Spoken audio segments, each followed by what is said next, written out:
Might as well start with the jingle singers tonight. How do you do? Ladies and gentlemen, greetings to you. Wherever you are, for music and the latest news from home and from afar, the station for you is OTR, Old Tube Radio. The station for you is OTR. The station for you, OTR, the Old Tube Radio Network, music news, and of course, your Old Tube radios. Hope to hear from you tonight with something out of your collection, whether it be 1, 2, or whatever. Also, the shortwave listeners, we'll be talking with them right now as we do the SWL roll call. Hello to all those listening at 27085 over the air, channel 11, and those who are joining us digitally at oldtuberadio.net or maybe the YouTube video stream here on the live date of July 20th, 2019, or perhaps sometime in the future, watching the playback. The Old Tube Radio Network, well over 30 years of checking in radios. We haven't checked in our millionth radio, but when we do, the balloons will come crashing down from the ceiling. Let's start with our roll call. And the current 00, I have to look at the main page here to see who is checking in from where, to see if 00 is up and running. So I will refresh the page. And Bill, Mr. Bill is right there at the top. Hello, sir. 00 checking in from nice and cool Cheyenne, Wyoming, says he. And I bet it is. Also, SWL number 1, the cosmic check-in that oversees this entire operation and tries to make sure that I don't screw up too much.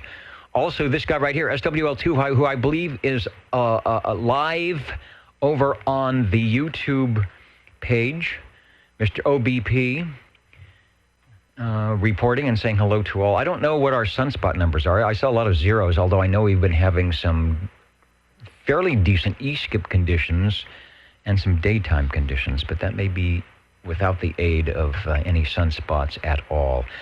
We will get OBP checked in and also SWL3. SWL4.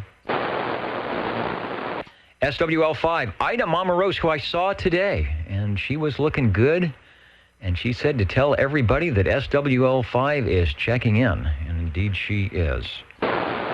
SWL6,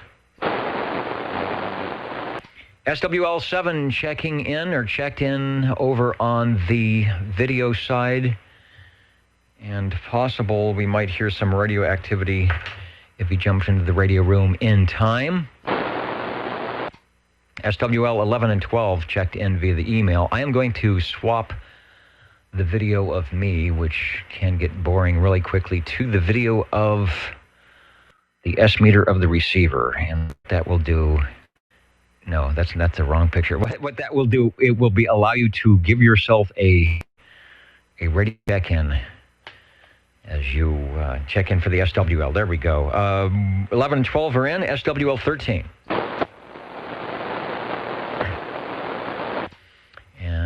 Michael often checks in at oldtuberadio.net, so I keep an eye out for 13, SWL 14,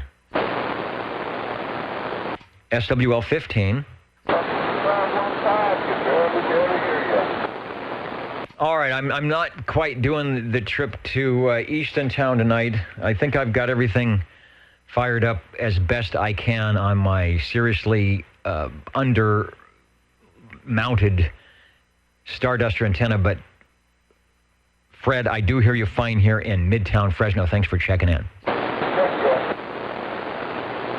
SWL 15, Mr. Desert Rat, one of our OTR net controllers. That takes us over to, let's see, nothing there. SWL 17.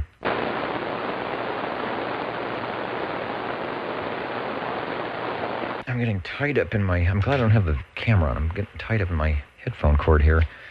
We'll have a very serious accident if I pull on the wrong cords tonight. Let's see, nothing for 17. How about SWL 18? SWL 19? Not sure if I'm supposed to proxy this guy in or not. SWL 20. Number 20 here. If you'd check me in and also check in 29 And the cosmic check-in for Larry, number 54. Will do. Will do at the appropriate time. Sounded good. The radio is nice and loud tonight. You have polished up the range boost. Maybe you put another AAA battery in there or something. Sounding good, and we'll look forward to chatting when we start talking about the radios. Thanks, Harvey. SWL21, I'm putting the check mark in even before I scroll down the page to see that Mr. JT is, not only is he on the video side, Mr. DT21, but he's also on the other digital side with the portable ground rod. That's sort of a field day thing. I don't know how well that works. He's requesting a check-in. He says channel 11 has been jumping all day.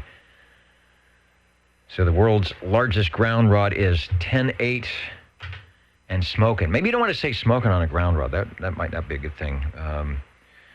Sounding good, sir, from the Wasama Swamps out there in South Carolina. Putting the X in the square. That takes us over to SWL 23. SWL 24. And a station that might be lurking about, SWL 25. I'm going to get a check, and I got a text from him that he was somewhere doing something. So if you're listening, Jerry, we got you checked in. Also, as usual, for this time, I'm not radioactive on the crossband. I'm not sure when that will get back together. There's lots of issues going on there, but if anybody's listening crossband-wise on the 2-meter simplex, and you hear something of note, let me know. SWL 27. Well, no need to listen to the crossband. Number 27's checking in. Hey, Dennis, do 84, too. All right, I will do that. And sounding good, 10 over, maybe even more. I didn't look at the S-meter, but I can tell that you are, well, you're sort of in Midtown as well, so that could be why. Dwayne, you are sounding good on 11 meters tonight. Roger. I don't have one of those little FT8 scopes. I bet you would be purple, all purple and orange on the FT8 scope here. I'd be red. You would be probably red and a lot whiter. I think you would have a lot of upset people. But not upset here on the Old Tube Radio Network. We are glad to hear you. You know, something just popped on my screen, and I cannot get rid of it. It will not go away. That is not good. It's one of these Dell things. I don't know. Hopefully it doesn't. Oh, there it goes. I'm going to make sure the computer's not crashing. And it's not. Thanks, Dwayne. We've got a proxy check-in for SWL 29, Mr. Loner. Let's see. And then the next thing we go to is SWL 31. Let me scroll up. I should say hello to all our stations listening in digitally. Starting from way up in the balcony, Oregonia, Ohio. That's a new one. Sometimes you may not particularly be in Oregonia, Ohio, but that's where your IP address says you are. So somebody close by there listening in tonight, maybe waiting for the skip. Hello to Reedley, our station in or near Canby, Oregon, the Florence, Kentucky station, and Hendersonville, Tennessee, the station of the hour, of the minute, actually, as we're checking in Robert and Teresa. Hello to Tulare, California. Squamish, BC is in.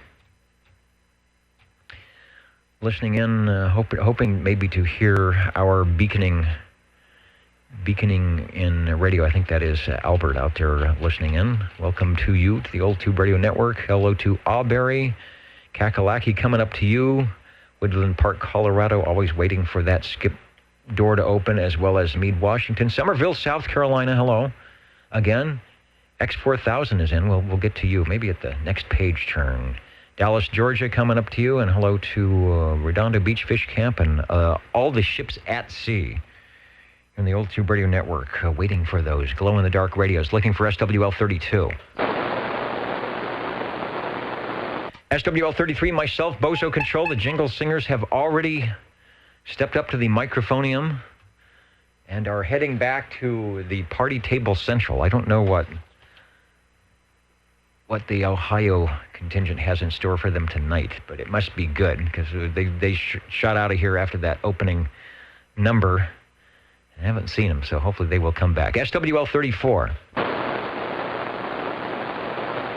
SWL 35, checking in again from Cheyenne. Mr. Bill, thank you.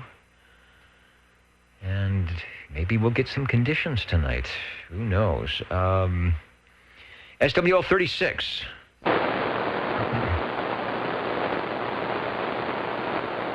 SWL 37.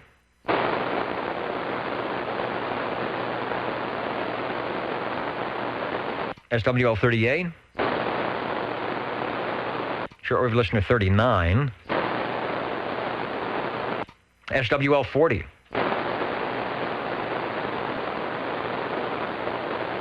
And let me get Zonker 321 up there in Washon tonight. I looked over at the video screen, and the 50,000 watts, I think you need 50,001 watts tonight to make it in from Washon. That is way, way up there. So let me go back to SWL 25 and get the check in, and we'll get to 74 as well. But Zonker 321, good job on getting everybody checked in. Let me call SWL 40. SWL 41. Shortwave listener 42. SWL 43.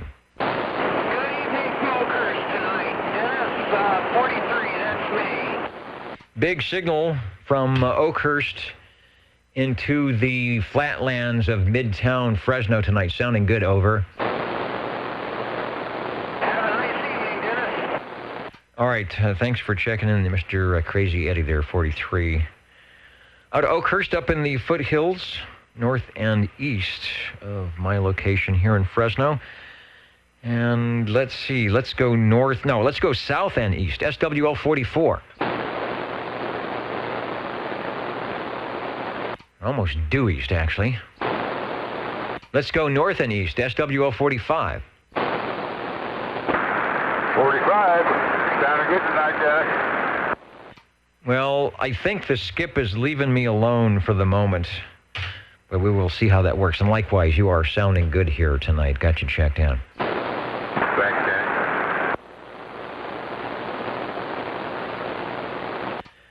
Jack. SWL 46.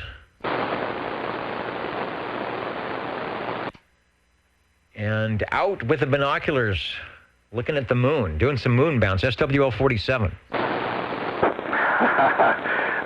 Not quite doing the moon bounce just quite yet, but greetings from the Radio Lounge, SWL 47, saying hello and wishing everyone the happiest on this 50th anniversary of the Apollo 11 moon landing. And thanks again to Neil Armstrong, Michael Collins, and Buzz Aldrin, the last two of which are still alive and kicking.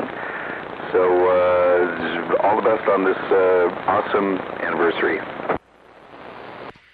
And I had a thought in my head about moon bounce, EME, Earth, Moon, Earth, if that was something that was actually being done in amateur radio at that time in 1969, or did it happen after that? Did someone start doing it after that? Was that the impetus for such things? I need to talk to, oh man, his name just blanked on me, W6TE. Jim. Is that Jim? Yeah, I think it's W6TE. No, that's Dave. That's not Jim. That's Dave. W6, who would probably be able to answer that question, or Larry might even be able to answer that question. They used to run the big EME station that was out at Fresno State. I just wonder if that was a happening thing, because back in 1969, not only did they have audio that was delayed, I don't know how many seconds or minutes, but they had video as well, and that was a first-time thing for that. That was another great accomplishment going on at that time. So hopefully maybe we'll be talking about what people were doing, or if they remember the landing, or all that good stuff. Thanks, Mike, for checking in. And somebody way out there, the break OTR, go ahead. Yes, 58 and my salvation. I'm in mobile.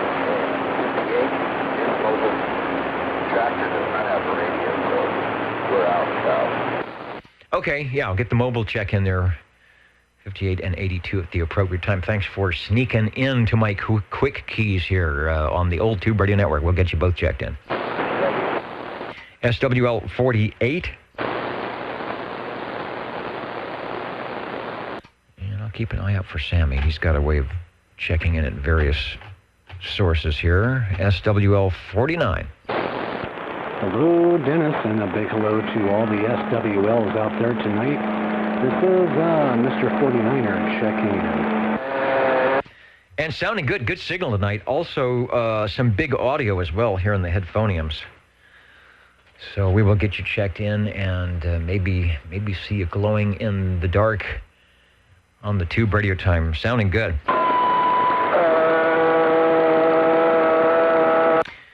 So Brian is in. Let's try SWL 50. SWL 51. Well, 51 checking in. All right, there's some more big audio. All the Southeast guys tonight with the big sound. Sounding good, Dave. We got you checked in. 37. Good evening. All right, talk at you next time. And there was another station. Was that, I heard something, 737? Yes, SWL 37 trying to check in. All right, I'm on that page. So let me light up the number and put the check in and the X in the square here in our 7th week of the 8-week roster. Sounding good. Did you put bells and whistles around it? I guess that's what that is. There's something around that. It's, I wouldn't call it bells and whistles, though. Cactus flower, It looks more like the old man in the wheelchair, but you are checked in. Thank you, Dennis. 51 is in from Sanger. How about SWL 52? And the station that's always ready to key up if I would ever get there on time. SWL 53. 53 checking in.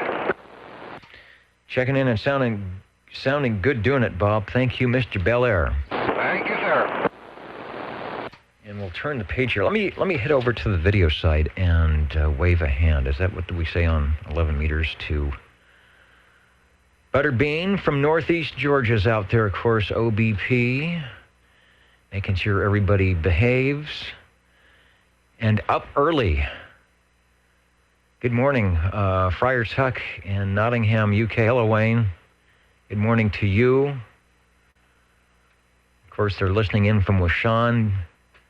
Butterbean is in. KB8SMU from 219 in the Buckeye State. Another Kilowatt Bravo. Always good to say hello to Kilowatt Bravo. I'm a Kilowatt Bravo. And aren't many of us left. Everybody gets vanity calls, and they don't have them anymore. First EME, thank you. 1/10/1946. I had a figure that it was way before that per Wikipedia. Well, ask Google, ask Wikipedia. And the amount of power they needed in the VHF frequencies, maybe they did it with 6 meters, but I think isn't it typically 2 meters or something like that? But okay, I'm not surprised.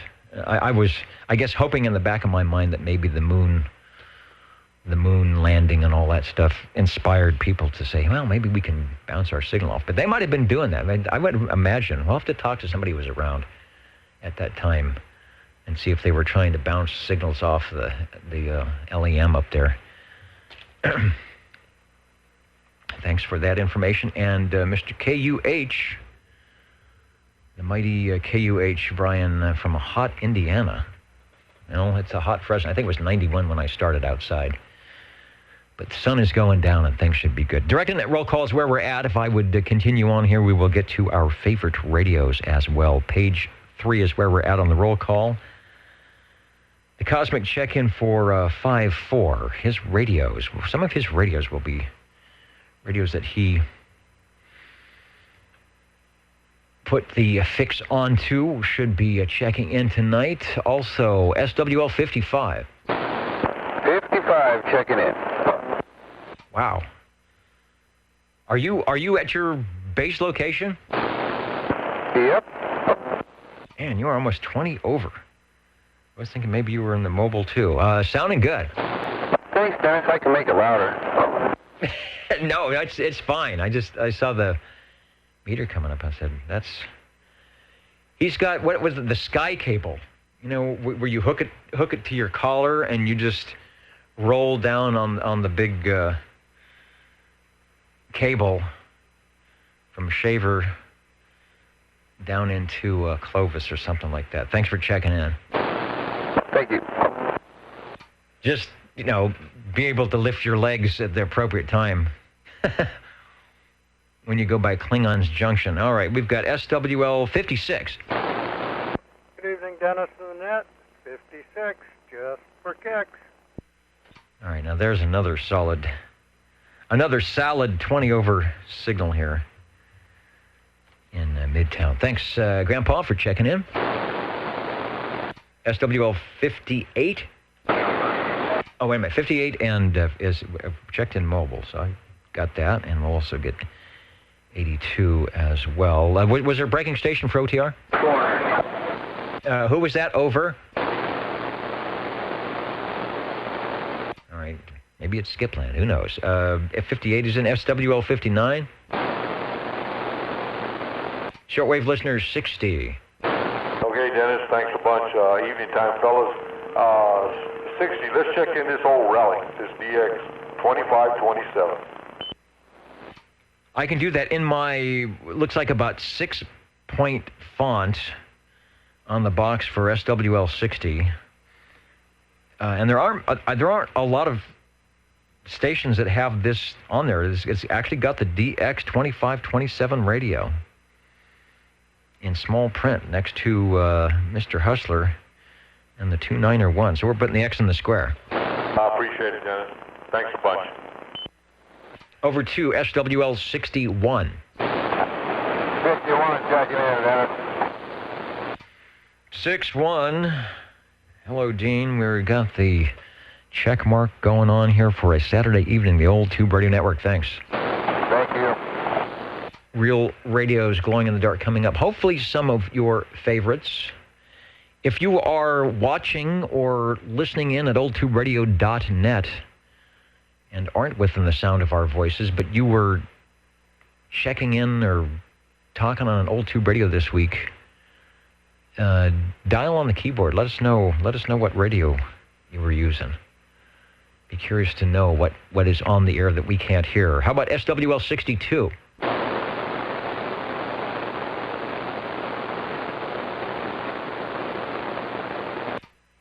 Wasn't sure. I thought I heard him way, way down, but I don't think so. SWL 63. That's BB and the gang out of New York. Do we have any New York stations listening in? A lot of Washington stations. Hello, Longview. Kelowna, Washington. With enough Washington out there, maybe they'll be keen up and we'll excite some of that E-layer and get some of those Washington check-ins tonight. Don't see anything from New York. How about SWL 64? SWL 65? Can I talk to him, please, Dennis? Yes, indeed. Bit of check-in for Eric. 65. How about SWL 66?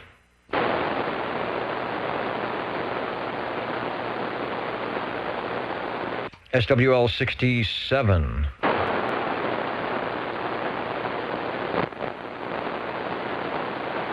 And sounds like they're having a tough time in Reedley tonight. I'm not heading south too well tonight, I guess. SWL 67. SWL 68. Shortwave listener 69. Did we get a Kenny report? SWL 70.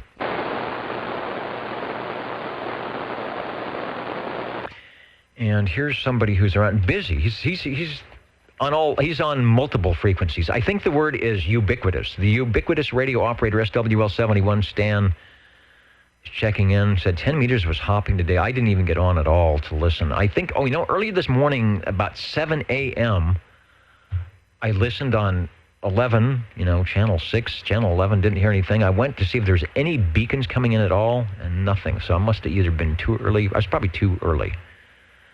Talk to a station in Kentucky in 10 meters through the W5D. Oh, the 10-meter repeater. Wow. So that means the band was open at 29. I wonder if 10-meter AM was in. And, I haven't listened. I'll have to listen. I didn't even been thinking of listening for the repeaters when the band is open. They've got to do the offset. It's, what is it, 100? 500. So if you're 29.5, I think it's a 500 offset. You'll have to let me know. That's really bad that I can't remember that. I'm sure it must be because no, because that would put it down. Maybe it's only 100 offset. Probably needs to be 100 offset. Well, set me straight, Stan. I'm giving up bad information here, and I absolutely can't remember. I know where to find them, but it's like if you want to talk, you got to set your put in your offset. And of course, he's got the 7300 ICOM, so he's got everything programmed in. I've got an old FT920, so you have to do a little bit of magic to get your split working. Where are we going? 71 is in. How about SWL 72?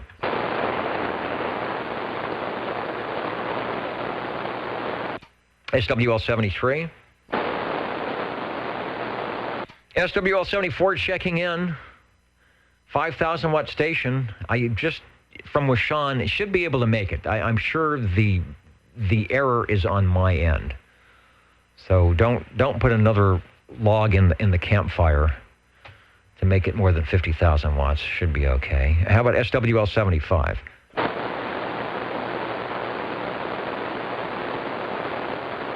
SWL 77.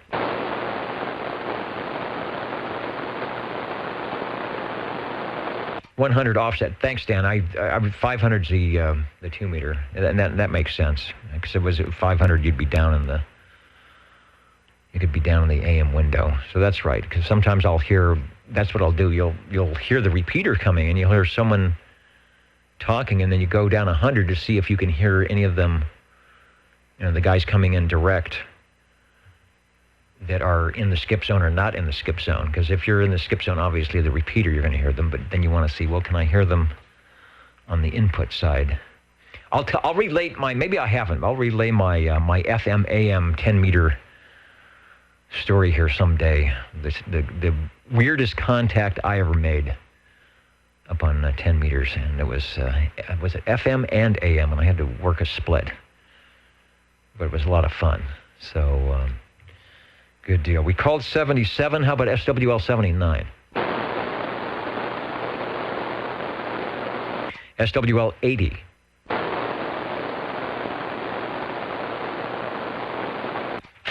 Page 4, SWL 81.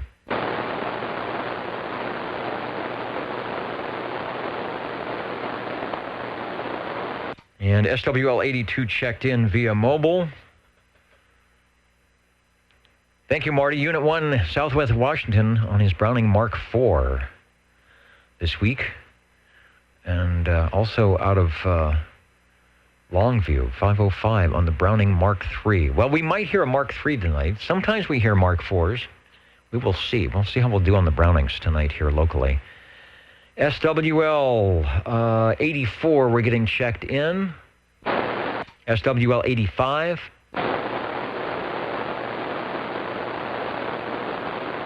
And like I said, they were having not doing too well in Reedley tonight. We're getting 86, 87, and 88. That's Tandy Girl, Snowy Owl, and the Mountain Maid checked in. Over to SWL 89. SWL 90. SWL 92.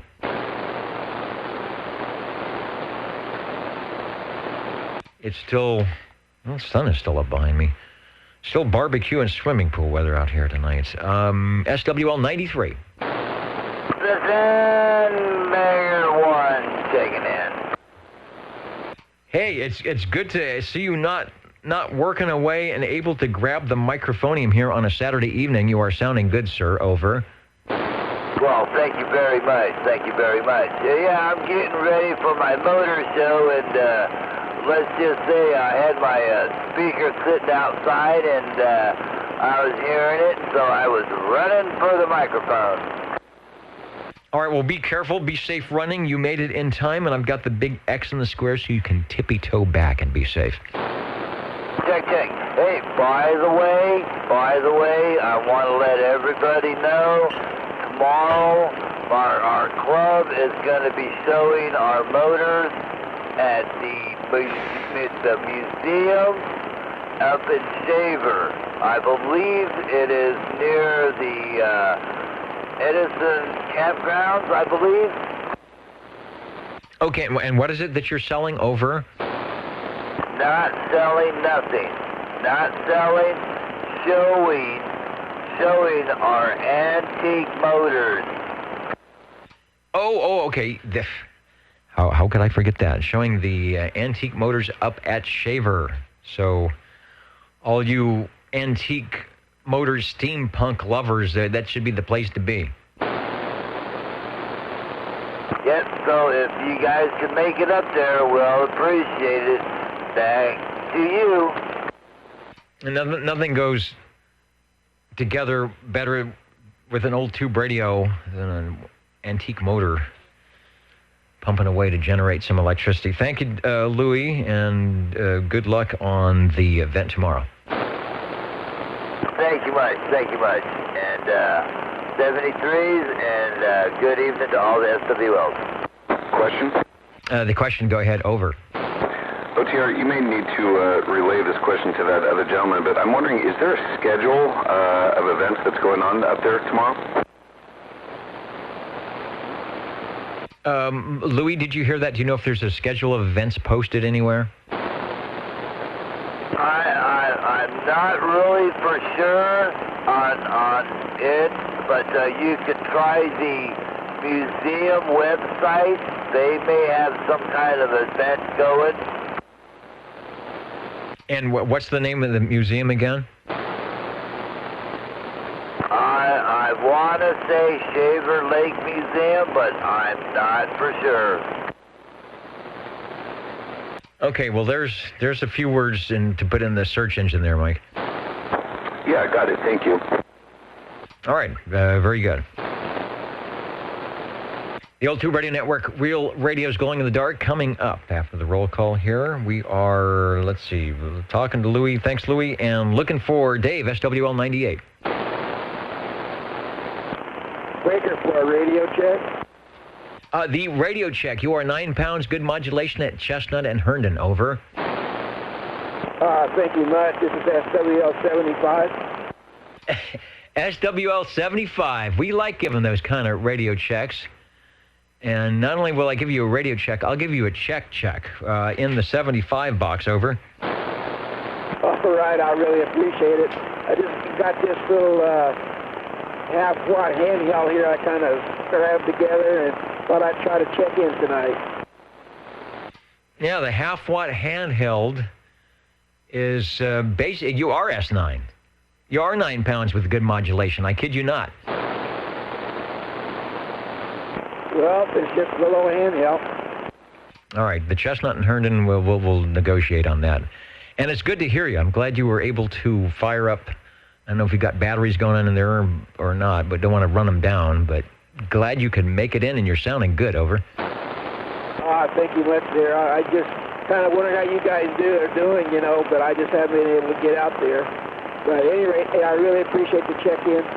You got SWL 75. And we're glad we got you. And I've got you checked in, Patrick. Sounding good. You can always catch us at Channel 11. If your batteries are weak, you can always catch us at oldtuberadio.net. When the glowing 6L6 is illuminated on the left-hand side of your Universal Media Net web device. And also when we're on the air, I guess. If you want to catch us live, we got the video going on as well. But always good to hear you live direct over the air here at Channel 11. The Old Tube Radio Network, we are looking for... Let me call Dave again, SWL 98. Boy, somebody way out there. The break OTR, go ahead. I might need help on this one. Who is breaking for OTR?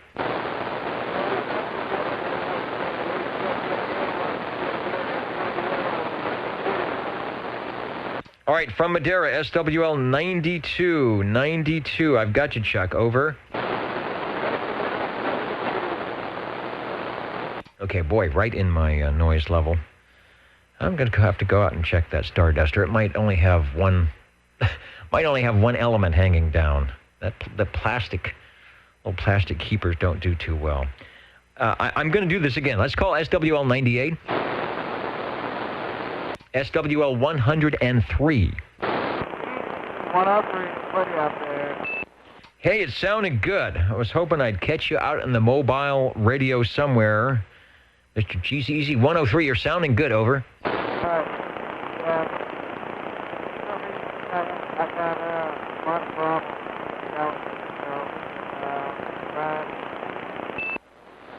Yeah, you know, we talked to you the other day. The audio was a little bit better the other day. Your signal is good, but the audio is having a bit of an issue. So I don't know if you changed something.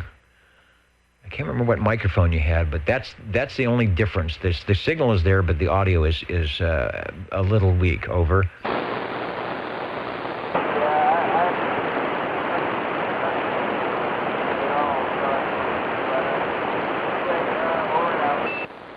Okay, and signal. Sounds like if you've got a device between the radio and the antenna, it is not either probably driving it too hard or there's a mismatch going on somewhere. That's typically what causes that, or the current.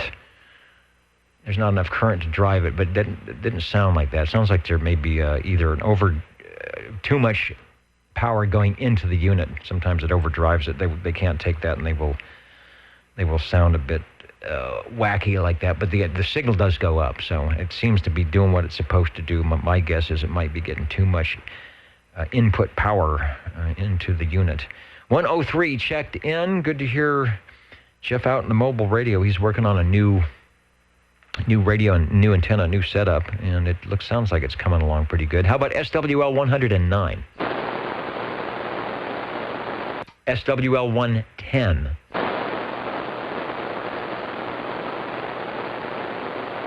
was good to hear 110 last week. 111, I'll call you. If you're listening, Robert, we will get you checked in. I know you were having some problems with the noise hearing, but 110, if you're listening on the stream or somewhere, is checked in. Over.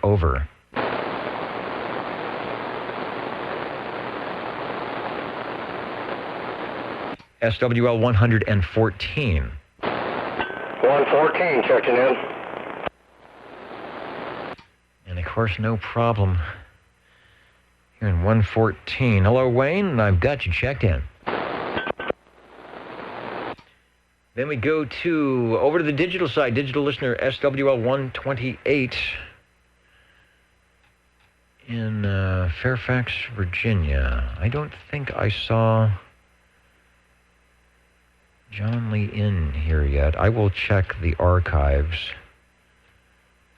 Make sure I'm not missing anybody. Sometimes things scroll off the page.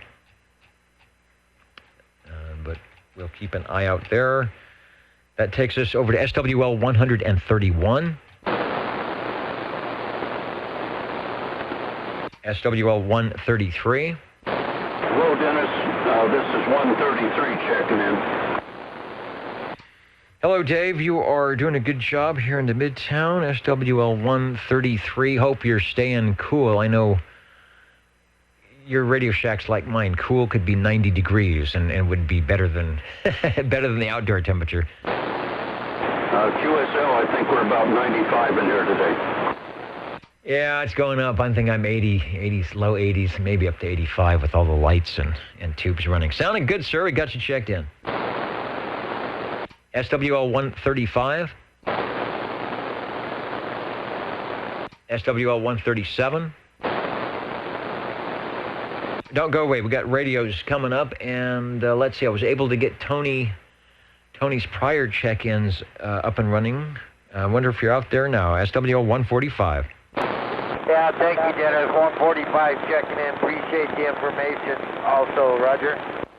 Yeah, a lot of ways to check in. If you can't get radioactive, you can always get you on one of the the texting things, the live pages here, but we will get you in, and it looks like we are in the 7th week of the 8-week roster, and you've got 7 in a row, so looking good. Yeah, Boris, appreciate that. Thank you. Have a good day tomorrow, everybody. 73.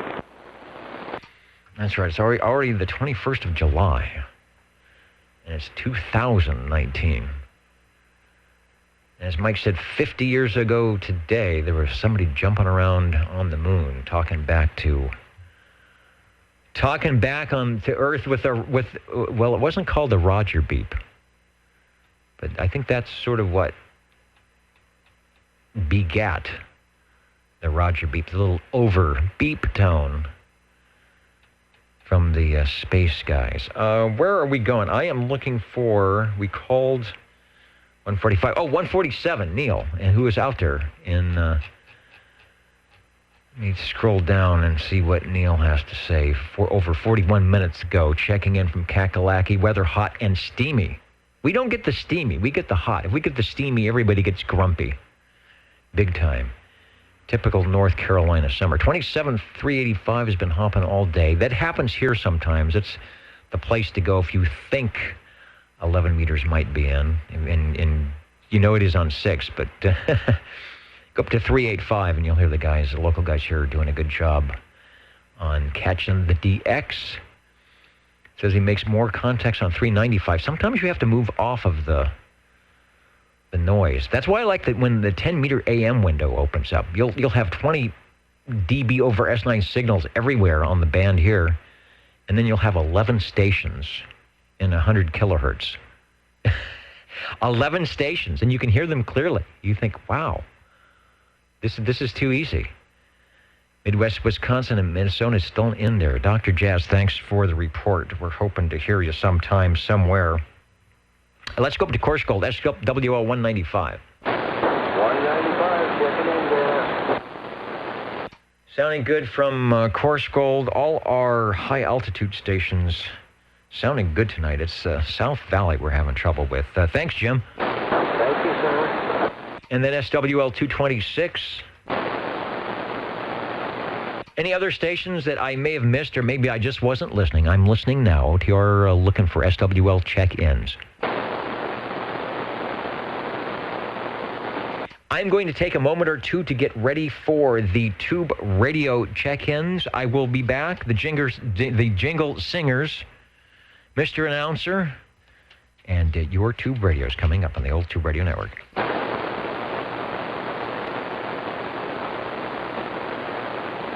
ASWL 75, you still by the band?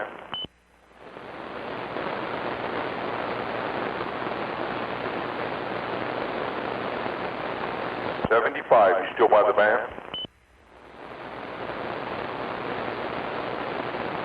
No copy. Dennis, did you copy that? 75 was trying to check in, Roger. You know, I was breaking for 75. I was going to take him up to channel 12.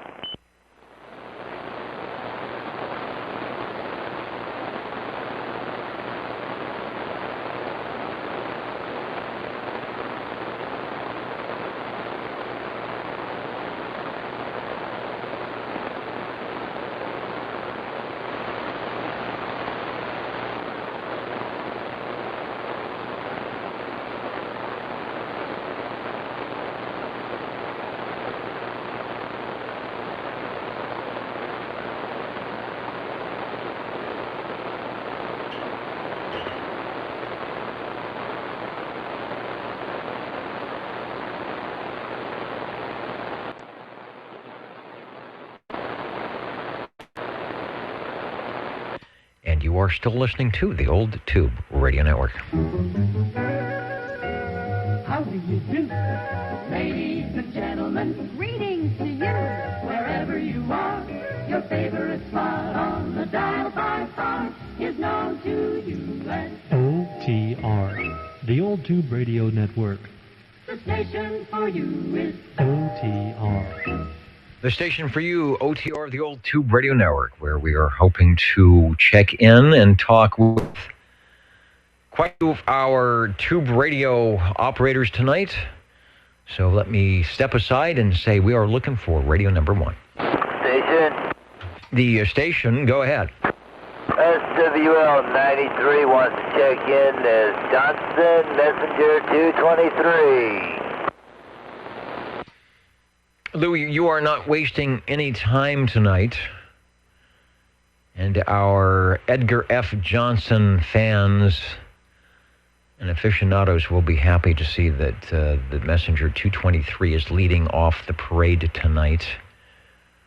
I'll grab an appropriate picture, try and get it dialed into the camera here, and then we'll go back over to you for a transmission on the E.F. Johnson. Over.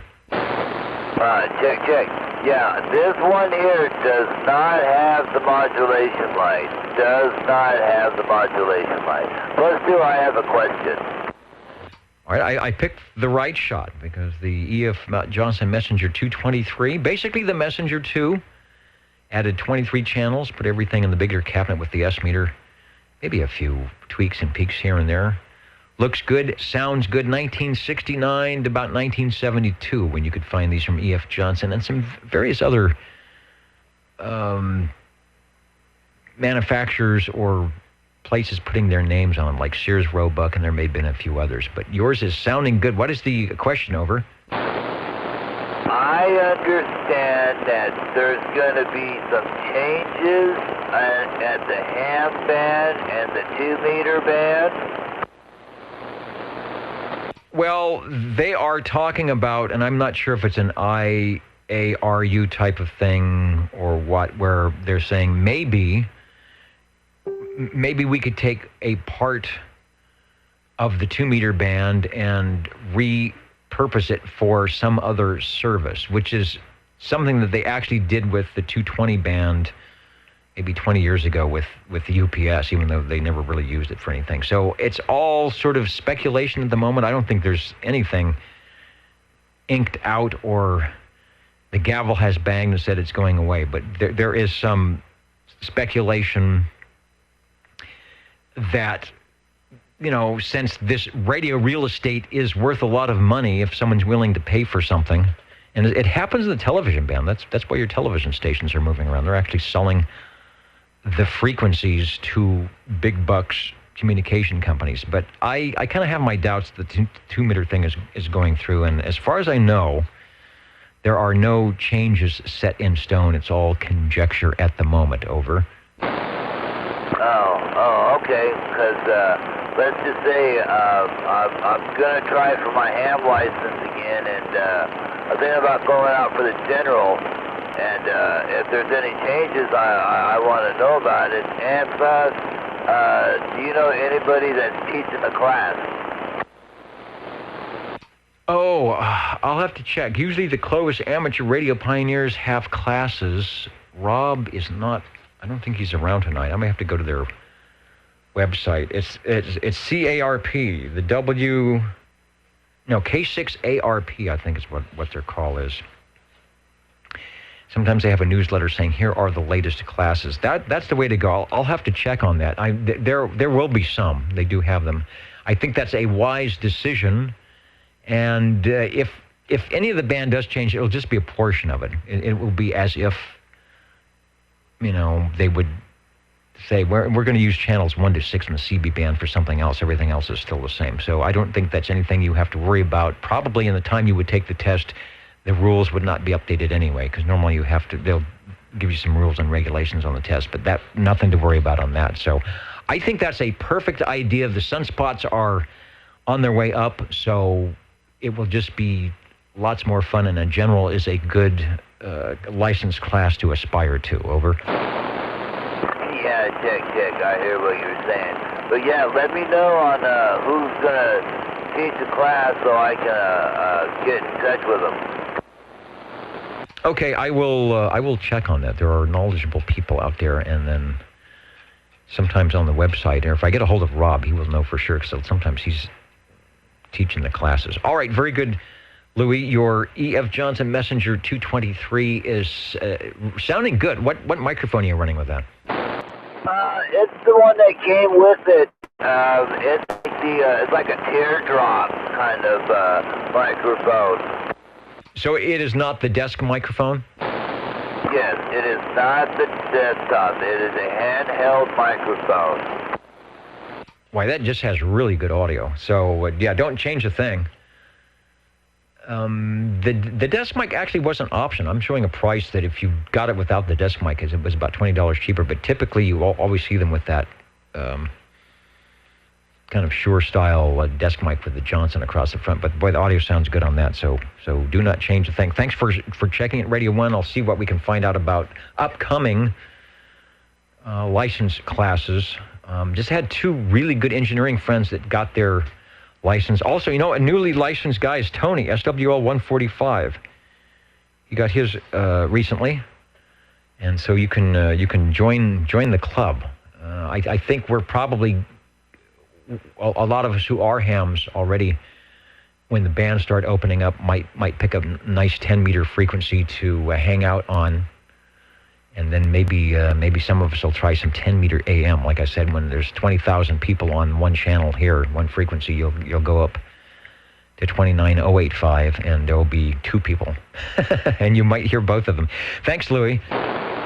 No problem there. I just thought I'd just get the ball rolling with a nice radio there going. Indeed. All right, thanks for that. And 29085 OBP. Kevin knows, because we used to do that. Kevin and I would go fishing. SWL1. We drop our lines out there at 29085 and see what we could catch. Just have a local conversation and wait for the DX to bite. And Corey said he just had Canada for a few minutes on 38 LSB. So the E-skip is trying to happen. Got a lot of stations listening in from Washington, Oregon, Colorado tonight. We'll see if we can't hear them, or maybe they will send us a report that OTR is beaconing over the noise level. And, well, on the TV change, Corey, there is some big money involved with that. And a lot of some companies are willing to pay multi-millions of dollars, and in fact, maybe even billions of dollars to not only get the frequency, but to pay for those who are there to move off of them. That's how much revenue is possibly involved with this. It's scary. So those of us here on 11 meters and amateur radio operators are really lucky to have the spaces that we do. For not having to pay for them, on a per-use basis. You never get a bill. That's what I like about it. You never get a bill at the end of the month for your airtime on any of these things. So we'll have to keep that in mind. And I guess that's an impetus to follow the rules occasionally. Where are we going? I'm looking for radio number 2 here. Break OTR. The break OTR, go ahead, over. 45. And 45, step up to the microphone, Paul. We will get you in just a second. I want to get the other check in here, but Paul, you will be radio 2 if it's not Larry. I think that was 40? Yes, SWL 40 checking in. And today, 50 years ago, man first stepped onto the moon. Yeah, so we heard. It was the one giant leap. One small key down, and then one giant key up, or something like that. And we've got you checked in. Now, those quick keys, your audio does the thing, and sometimes I just hear, but I figured that might be you, so you are checked in. Also, we are looking, and sometimes Larry knows these things, the next or the soonest or the nearest class, if any, for ham radio licensing. I know CARP usually has something going on, and then sometimes they do things down at the Salvation Army Center, something down there. So if you are privy to any information or can get that before we sign out tonight, we're sort of, some stations are interested in that. But thanks for checking in. And yeah, we're open to be talking about lunar stuff and space things tonight. In fact, Paul is stepping up to the microphone. X4000 from Brentwood is beaconing. In fact, X4000, I even talked, let's talk about bouncing things. I've talked to X4000 using the International Space Station before. Or was it Mir? I don't remember. I think it was the space station. When it gets to a certain point, you can use their packet radio repeater to go up and back down. So there's many ways to fly through outer space with your radio signal. And X4000 is checked in. All right, Paul, thanks for being patient, and I'll log you in at 8:55. And tell us, SWL45, tell us what you've got on the radio desk there, over. Okay, back to my general radio telephone collection. This is my Super MC11. General radio telephone Super MC11. It has an interesting background noise. It's kind of a screech. Let me bring up the general radio telephone, and it's an MC11, not the A model. Is that correct? That's correct. It's one of the ones that they didn't get hip, what I say, tamper with, where they do go back to the 11A. All right, I'm going to bring up a picture of it up right now. And I don't know, it almost sounds like there could be a microphone mismatch, or there's something in the audio that's not quite happy. Your audio is loud, your signal is good, but there's I'll call it an inserted noise underneath your audio that's coming in with the carrier, and I don't think it's a heterodyne. I believe it's coming from the radio. Probably, I'm looking, there isn't no modulation light, so you're probably not going to see any indication of it, but it's curious, to say the least. Got a picture of the beautiful Super MC11.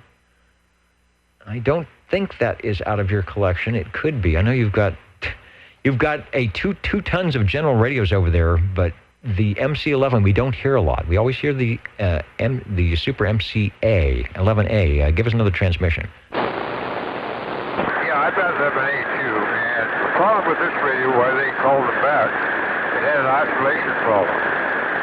So then when called everyone, inserted the radios back in that they had, and this is one of the ones that didn't get sent in. So I'm kind of interested. I listen to it, I play with it every week trying to get the oscillation problem taken care of, but it's beyond my capabilities. General Radio Telephone had it figured out pat. This radio has the ACLL 802 minutes, the big expensive 2-minute thing, and it's just a real pretty radio, and the receive is real strong on this thing too. So I think I'll just leave it like it is. I like listening to it, or I will like listening to it on the archives. Thanks, Jack. All right, it is up on the archives on the audio side and on the video side with the picture of the Super MC11A, and I will definitely say that's what it sounds like. It has as a bit of a oscillation issue. Sounds like you got a jet engine or something going on behind you, but your audio is over that. It's loud. It's about an S9, so you got plenty of signal. So not exactly sure if that's some impedance mismatch or if there's some posted fix, like we put a capacitor across this and that to do the fix. And I guess you could take a look at an MC11A and see what they did. But it is functioning. It is working. Our second radio of the evening from General Radio Telephone. And missing, let's see, I've got the picture, but it's missing what Chris would call the old man in the wheelchair. That's the GRT logo. That's one of the ways you can tell, besides the fact that it says 11 and 11A, but the GRT logo was specific to the 11A. Thanks, Paul. Yeah, but we're actually very welcome on that. Yeah, that's missing that part of the thing too. That's what they didn't put in there. But I'm using a general CM3 stock microphone on this thing. So radio should be like it as far as the microphone. Thanks, Dennis, for checking it in. Yeah, that's what I figured. You were using a stock microphone, because if you weren't, we would be maybe trying to adjust the input gain on that. So stock microphone should be the right impedance. Could be some other issues. It's plenty loud, just like the general, the stock audio should be. but just the squeal is trying to happen sort of under the audio, and it's not an AC thing. It's a definite high-pitched oscillation. All right, thanks for bringing that radio by. Again, we don't hear too many of the MC11s, but we do like the Super Series with those ECLL 800 tubes. Before I do anything, at the top of the hour here, the Jingle Singers have stepped up to the ribbon microphone to tell us about the friendly place that is OTR. How do you do? Ladies and gentlemen, greetings to you. Wherever you are, the friendliest station for you by far is known to all as OTR, the Old Tube Radio Network. the station for you is OTR. And we are listening for radio number 3. OTR information. This is the information frequency. Go ahead. Okay, well, they don't have a class this year, apparently. Are you kidding me? There is a test session coming up fairly quickly. August 17th is the test day. If you want to study on your own, you can study online. So that's the nearest exam date for Fresno, and that's at 9:30 a.m. Let's see, and the price. Yes, it's $15 for the price. And it'll be at the St. James Episcopal Cathedral on East Dakota Avenue. And there's contact info and stuff if somebody wants to know more about it. But they had a technician, ham technician class earlier in April. And and there's nothing scheduled for later this year. Okay, so they did have a class. I'm kind of unbelievable they wouldn't have any types of classes. Maybe, like you said, for the rest of the year, so they have their class. And I could walk to that church from here.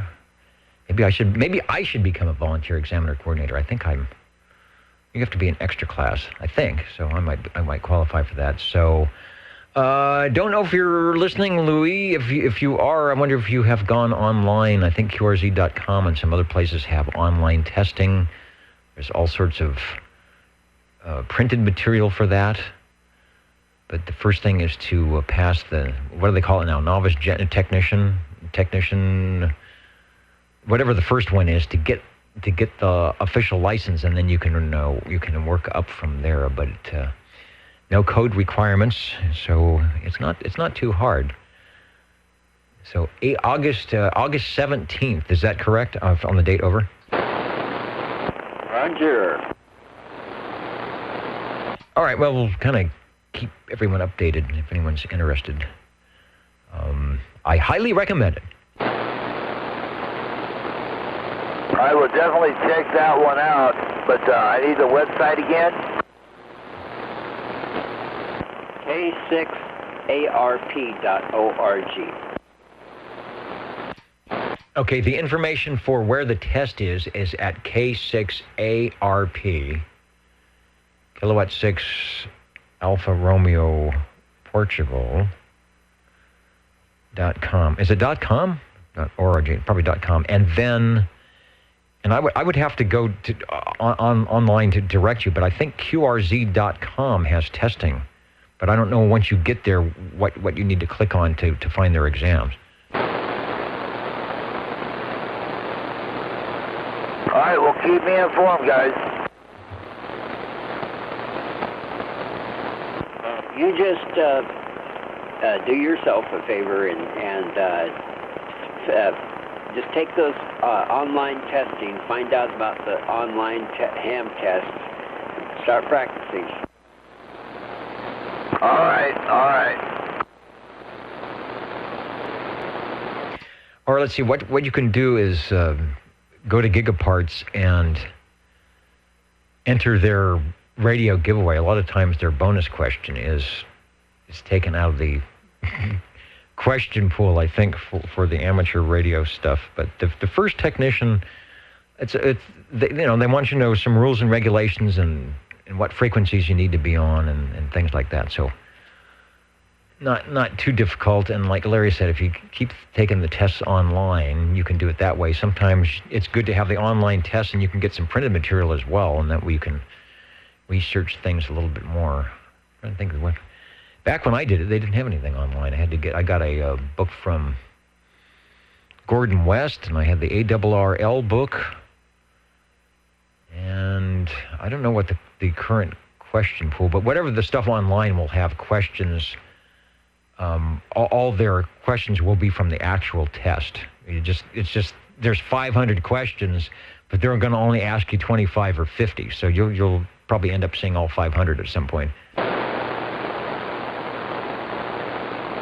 All right, the Old Tube Radio Network. We are in the business of talking about tube radios and checking them in, and we are looking for radio number 3.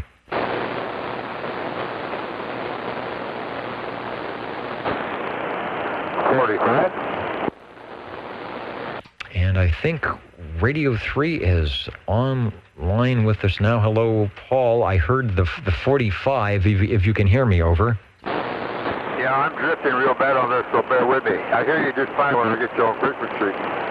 Anyways, it's my general radio telephone, dual range MC3.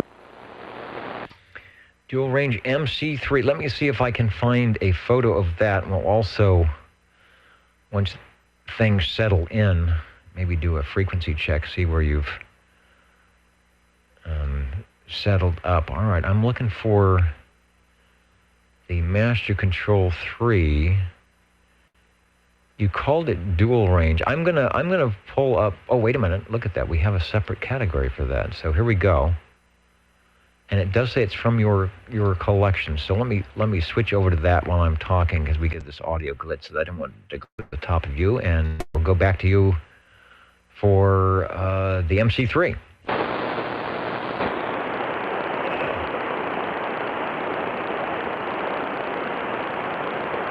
We've got a carrier, but no audio. It's a little different. There we go. This one has a print.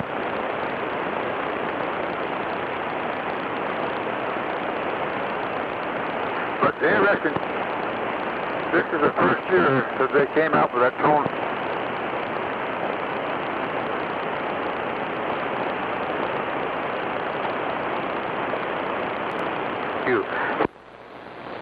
All right, I heard snippets of your audio. It was coming in and out. I know you were talking about the tone switch. Is there any light indication, or maybe, as we technically say, the wiggle meter indication, if you can see it when your audio is working? Because I lost most of the audio. It almost sounds like a bad mic connection. I'm also getting some what I will call distortion or flat topping on some of the peaks. But the carrier is good. So come back with another transmission. Keep it short, but just keep an eye on the meter. See if you can tell when the audio may or may not be happening over. Yeah, okay. This thing used to just be crystal clear. I don't know what's happened to it. But that may be wrong. I don't know. That time there. Yeah, that's good. I'm looking at the S meter too. You've got good forward movement on the meter, so it doesn't sound like it's over-peaked on the power. Definitely not with looking like that. But it does have, I'll call it flat topping. That may not be the right word for what's happening, but that's what it sounds like. When you hit certain peaks, the audio will distort a bit. And I don't think it's an off-frequency thing. But it's loud. Interesting. That time was a full audio transmission. Over. Okay, well, I'm running against what General Price on this thing. This right here is a crystal mic. So that might mean it's Also, I went to lower sideband when you first keyed up, you key up right on frequency. I'm in dead on frequency, and then the radio slowly moves lower. But not much, but it slowly moves down in frequency, but it keys up right at 27085. Interesting. Okay, well, see what happens is as we continue on, it continues to go down. It's not too good a deal. May have to replace the crystal or something in the thing. But anyway, Brad, check it in. Back to you.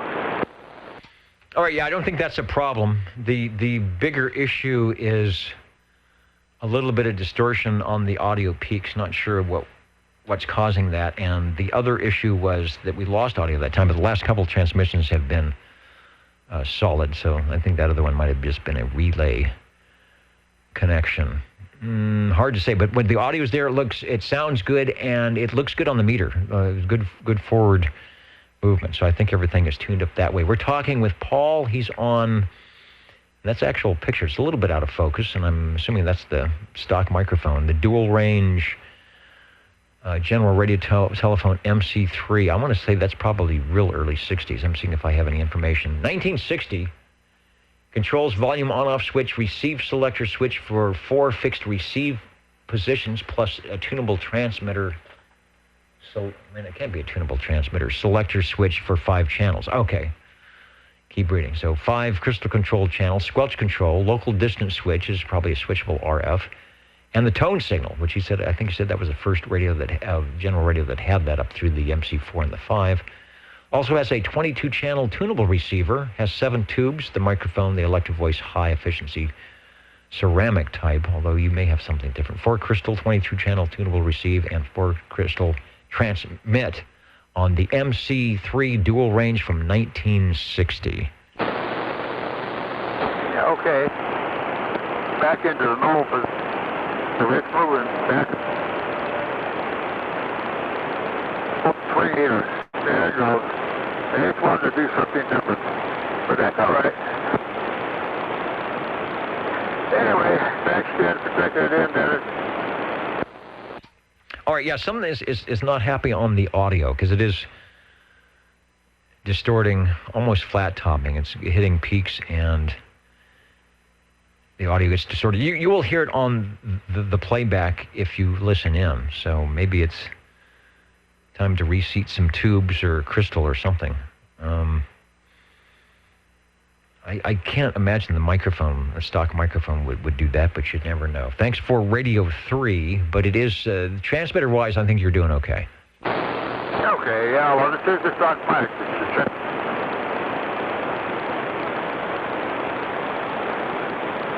Strange.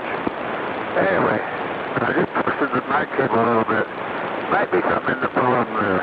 Just get back right now. It looks about normal. Anyway, back again.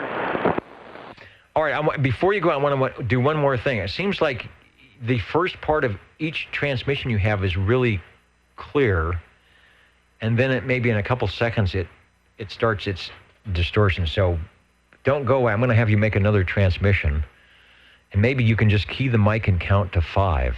As soon as you key up, start counting. I want to see if I hear the distortion at the beginning, because that could be an indication that something's, once the transmitter fires up, is not happy, but it's happy for the first couple seconds. So go ahead and key down and give us a count. Well, happy. Yeah, it's happy. Real happy right now. I'm working the meter. It looks good. So maybe by twisting that, I might have bad mic connection. I'm hoping something simple like that be helpful. Nice. That long up. Yeah, long enough. 100% on the audio, and it didn't break up, but it didn't cut out, but it still has and it had the distortion at the beginning. So that was not what I thought might be the issue. Is not the issue. It's there, it's happening, but you will hear when you hear the playback, you'll hear the distortion. Yeah, easy clean. I haven't been inside this one for quite a while, so no clean, tube checking, just the normal stuff. I'll probably come across the phone, hopefully. Thanks again, Eric. All right, one more thing, just because it's recording and you'll hear it. Move the microphone. I don't know how far away it is from you. Go and move it back a foot from where you are and say something. Over. You want me to stand? Move a foot behind like this, back like this? How's that? Yeah, I just want to see if the distortion is what I'll call volume or gain related. If even though you're way under modulated, if that distortion is happening all the time, sounds like it's not.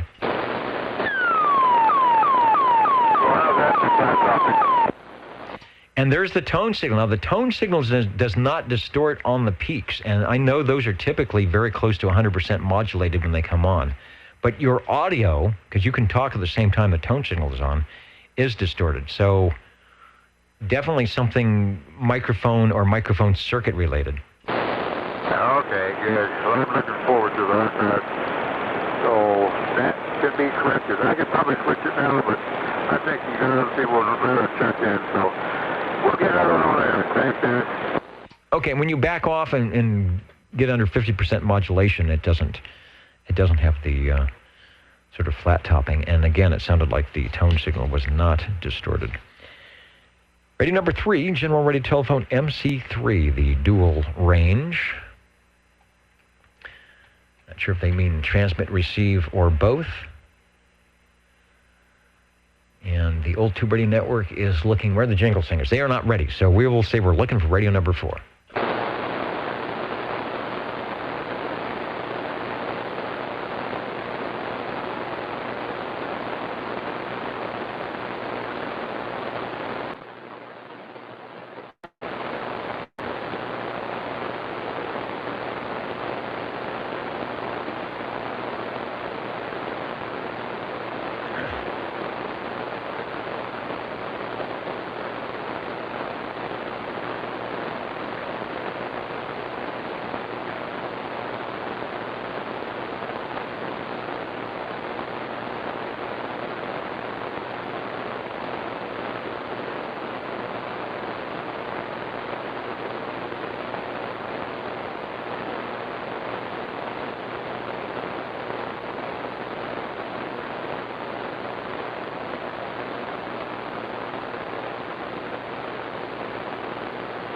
Let's see if this works. No, it's not going to work.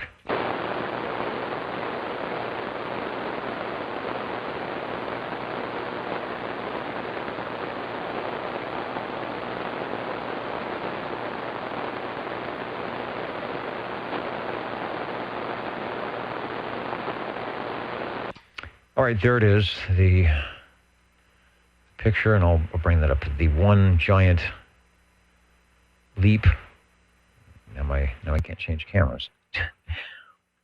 One giant leap to get things to work. Here we go.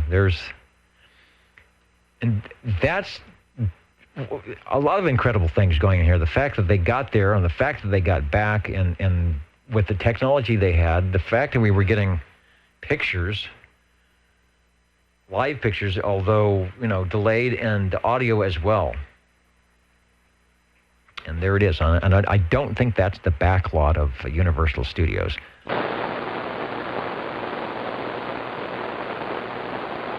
And I would say that 29085, we're talking, changing gears here, talking about the AM window on 10 meters from 29 to 29.1 or 29.150 would be AM, believe it or not. The FM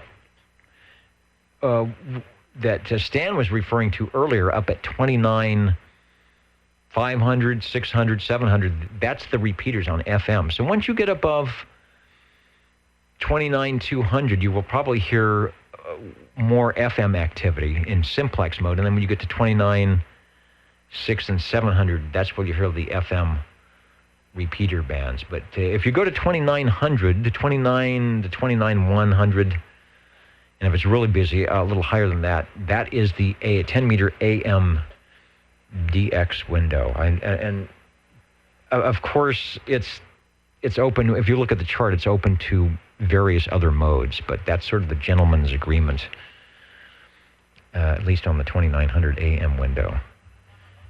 And that is a great place to check things out when it's a little bit, when the bands are open, the sunspots are good, and it's quite busy on 11 meters. You'll hear the big, it'll be like OTR on steroids.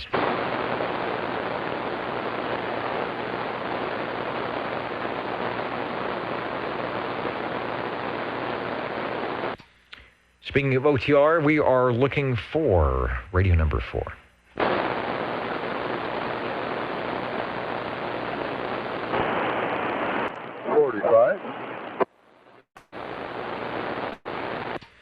And Paul, you have connected the coax to yet another item of interest that we're going to call Radio 4 here at 9:21. Over. Yeah, okay. I was waiting for somebody else to come in, but so I'll take it, but no one's here. I imagine Hobby's going to be in there pretty soon, so that'll be interesting. Hey, this is another General Radio telephone. This is my Super MC9. Boy, compared to the last radio that has super smooth audio, let's get a shot of the MC9, and it will be one of the ones from your collection. It may not be the exact one on which you're talking, but I'll bring the shot up here, and we will talk about that. Really nice, crystal clear audio on that one. Over. Okay. Well, this has the stock General Radio telephone ceramic microphone CM-2. Just that real heavy microphone. It's zinc alloy die cast in satin chrome. You get that all down, boy. It's quite a bunch of metal in this thing. Anyway, made by Turner. Back to you. Sounds good. That's the one we're showing in the picture. So the radio's 17 pounds. I'm sure that probably doesn't include the microphonium. 10 tubes. Does that have the 800? It should. Yeah, the ECL 800 is V8 phase inverter modulator. And does it have a 12AX7? Yeah, it does in the mic preamp. Also says those, I guess they would do that. All the MC series would run 12 volts if you have the right cable on it. 10-tube transceiver, continuously tunable receive, and 23-channel transmit. So I didn't realize that had a tunable receiver. I thought those stopped with the MC7, but I am wrong. Yeah. No, that went on with a 9 on this thing, too. It's got pass band tuning with it. That's like a VFO for each channel. Very, very handy, very nice. You can just fine-tune the thing, and it's really good. Anyway, this stock microphone is really, I could use that for a club. If he changes, they'd probably put me in jail for using it. But anyway, this has a Civil Air Patrol 26620 crystal in the thing. It's in the 24 slot position. And it does have the big ECL 800. It's a real pretty radio. And thanks to you, this is the microphone you suggest that I use on it. Back to you. Yeah, it sounds great. It's got some really good fidelity, and I'm listening on the headphones here. It's got good audio mid-punch, and it's got some nice low end to it, too, and no distortion at all. Let me jump over to the receiver here. Since we were doing it on the other radio, take another transmission, and I will see where you are on frequency. Over. Good.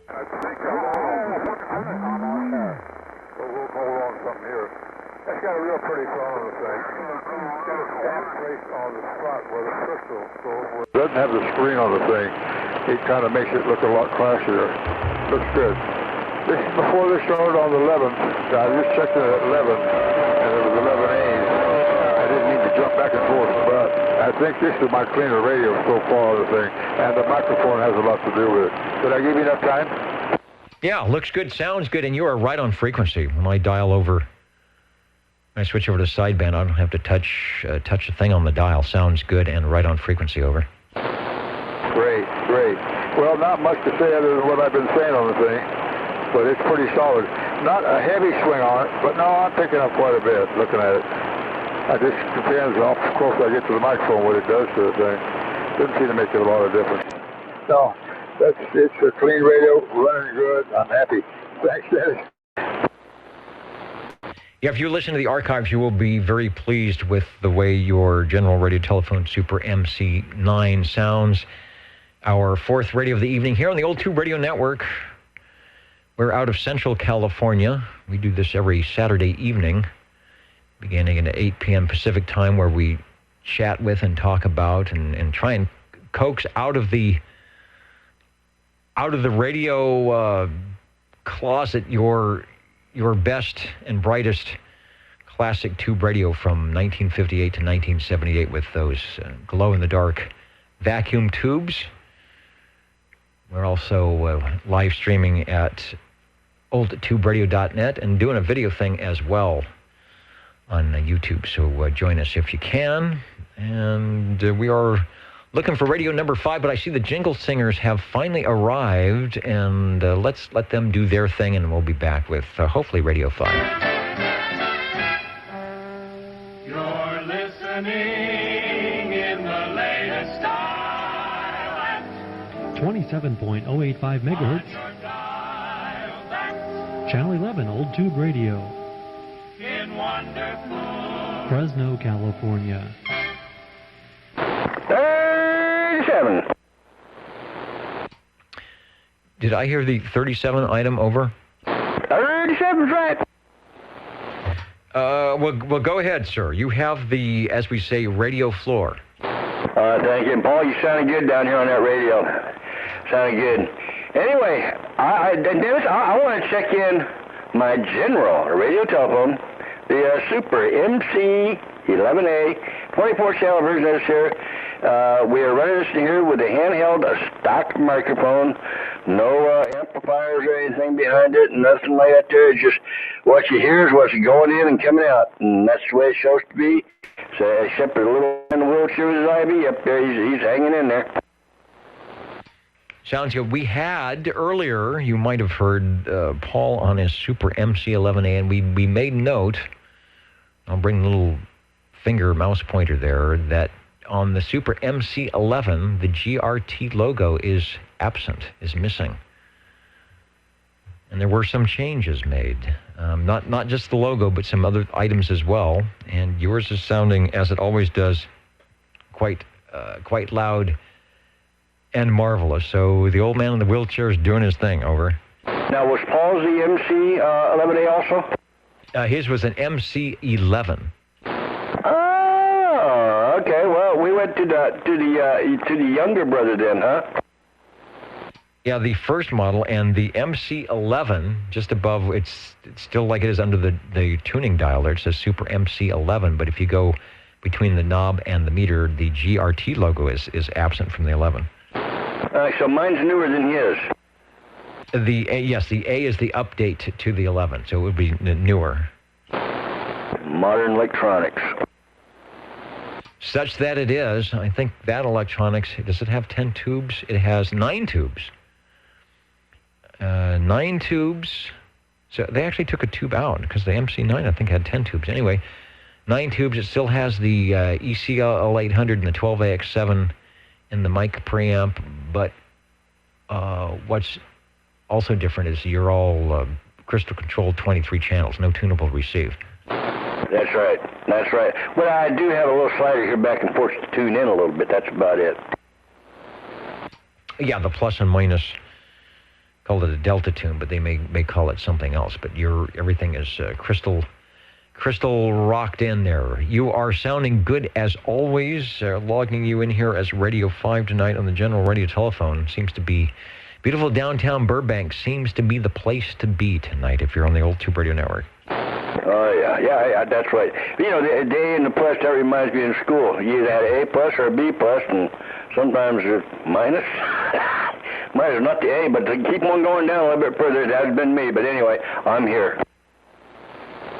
You're on the card. That's the thing. You're on the card somewhere with a letter. It goes down a lot farther than the A's, but we won't talk about that. It's sounding good, and thanks for stopping by. You betcha. I'll be back out.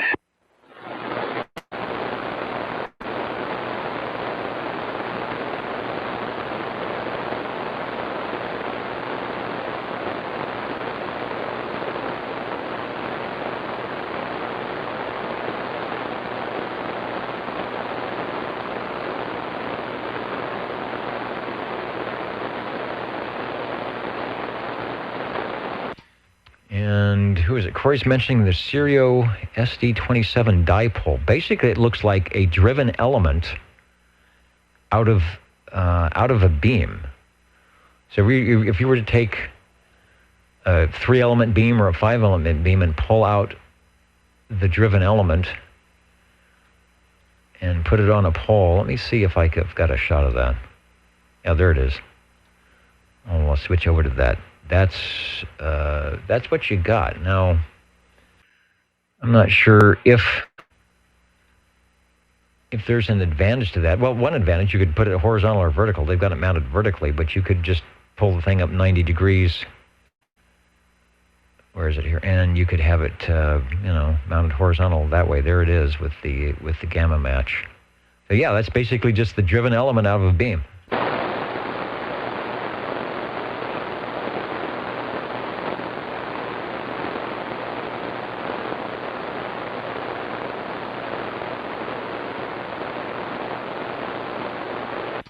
Would be good for field day. Sort of the Starduster is sort of like that. It's just a quarter wave up and a quarter wave down, but it's bigger and it mounts a little bit more difficult to mount because you've got the 3 radials and the way the coax goes. The old Jupiter's antenna. That wouldn't be a hard thing to build, really. And that's your basic dipole wire. I suppose you could do that out of wire and hang it in a tree. Stereo has got a lot of interesting antennas, and I know a few stations here run them in with good results. So who knows? Maybe there will be a stereo in the future of the old tube radio network control station here. OTR is standing by, and we're looking for radio number 6. Break OTR. The break OTR, go ahead, please. 65 checking in. All right, live and direct at the microphonium. I think we have you pre-proxied in, yeah. But I will go ahead and put the big X in the square for the live and direct, and also go to the SWL page and make sure it gets done there. Thank you, Eric, for checking in. Thank you. I wasn't sure if Eminem was on the mic tonight or not, so thanks again. Yeah, he got you checked in, but now you've got the official check-in. Thanks. 20. Hello, 20. Hello, Harvey, over. Check in number 135, and then I'm going to do this quick. It's the R68 T68 by Browning Laboratories. One I pretty much always check in. Okay, I gotta kind of go back in, so that'll be it for me tonight. Thank you, Dennis.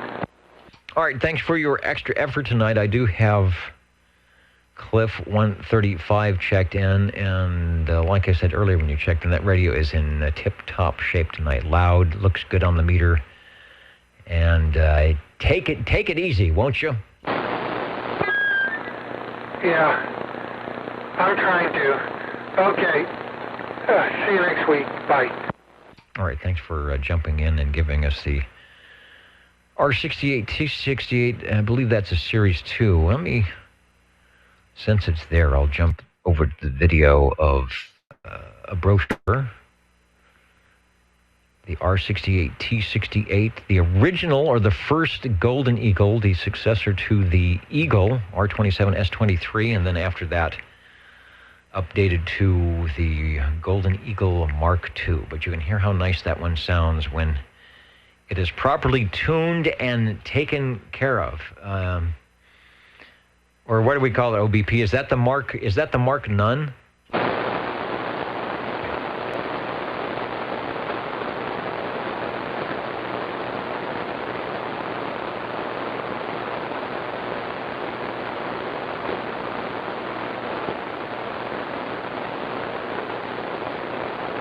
And we're getting results from something.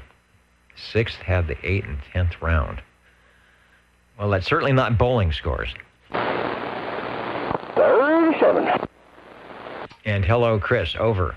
And under. All right. Well, we'll try to get this one over and go to another one that's under.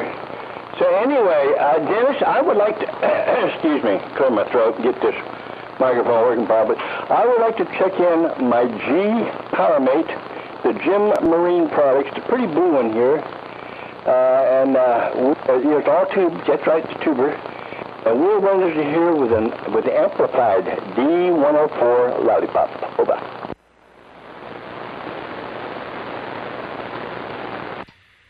Just looking to grab a photo of that, which we have. The nice blue radio.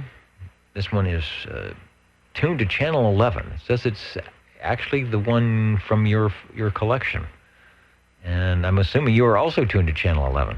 Yes, I am. My brain only knows 11 on Saturday nights. That's a good thing. So when you get that 11 dialed in, it's not green. It looks like it comes into, I don't know, I guess that's white or clear color, and then 12 and, who's next to it? 12 and 10 stay in the green mode, like the RX light. Yeah, until key up there goes to the red light, but the 11 still stays white. The 10 and the 12 still stay green.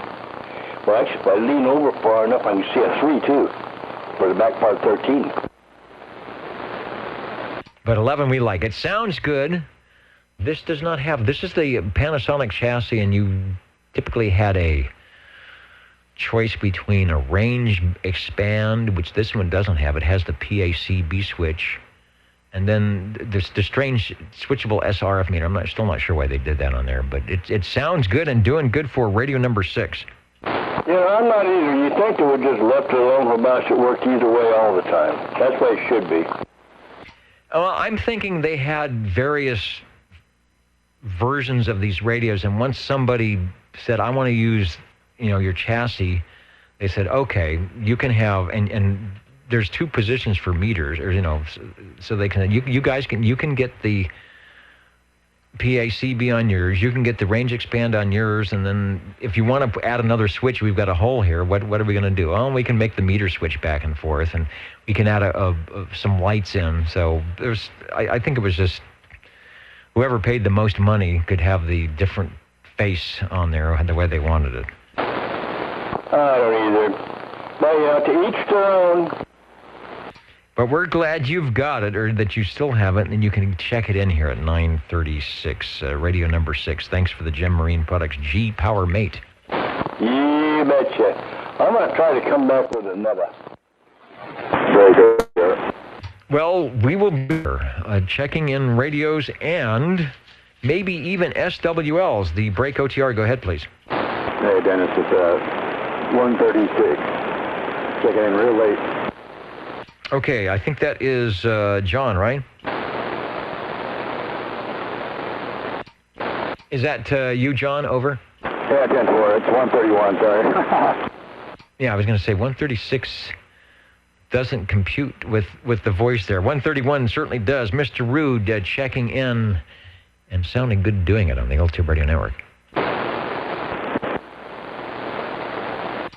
Okay, and it's, big fight night. Okay, that makes 8, 10, that's round 10. That's what I was trying to figure out what the score was for. So 50 years ago, we had people walking on the moon, and tonight we've got people hitting each other. Number 7. And number 7 is in the house. Hang on 17. What was the comment? Over? Which fight was it in 37? Oh, I don't know. Kevin is over on the video side of the Old Tube Radio Network here, and he's got it on, and I'll give you a name. P-A-C-Q-U-A-I-O. Paquayo? I don't know. You can tell I know a lot about fights. Let's see. Let's not fight. Let's check in a radio. So don't go away, Chris, but we're going to talk to Ed here, SWL7, who has jumped into the radio room an early evening tonight. Yeah, I left a little bit early. I was definitely pooped out from playing a tournament today, and wanted to bring by the R68 T68 Golden Eagle. Oh, okay. I saw the picture, and this is radio. We did it. This is radio 7 at 9:40, and I mistakenly, because even though you think Net Control would know better, I mistakenly thought it might be a Mark II, but give me some credit there. But it's the R68 T68, the original Golden Eagle, and it looked like it was in very nice shape. And if that's it sounds great. Well, that's completely thanks to Harvey. He is definitely a wizard with this. It operates really nice. It's just a hair off, but hey, We're not going to get particular about it, and I love it. It's a great radio. Yeah, it's nice and loud. It sounds, it's no mistaking, that is definitely an Eagle. Or maybe that's, Harvey had been sort of peaking and tweaking and tuning on one in the background for a while. So I bet maybe that's the one I pre-heard. Boy, it sounds, when it's closer to the receiver, it sounds really good. Oh, well, thank you. Yeah, this thing is working out really nicely. I can't be more pleased with it. So, yeah, just tickle pink with the Golden Eagle. Oh, and I've got the banana mic hooked to it, too. So, no power. Yeah, it doesn't need it. It's super loud and doing its thing. I like the way you've got the ping set up just about right on the length, and you were orchestrating it quite nicely. So it's maiden voyage here on, at least at where it's supposed to be, SWL7 is doing a good job, over. Just a little different that time, and thank you very much, and I'll get another one ready here pretty quick. All right, well, you made seven with the R68 to T68 original Golden Eagle. Thanks for that. And Radio 8 should be, if he's back in the radio room, SWL 37. Hello, Chris. And hello again, Mr. Dennis. I would like to check in my Courier Royale 23 channel tuber. It glows in the dark with all the knobs in the front and the hidden knob in the back and the blinking lights and all that kind of good stuff. And we are running this here with an amplified D104 Lollipop. Right, Royale sounding good tonight. Sounds like you've got it cranked up and raring to go. I don't remember it sounding as loud as that, but maybe. Well, no, that doesn't have a mic gain. Or the mic gain is in the back. That's right, but you haven't touched anything, right? No, I haven't touched nothing, no, but there's a mic gain in the backside. It's on, and that's where it's at, and the rest is right here.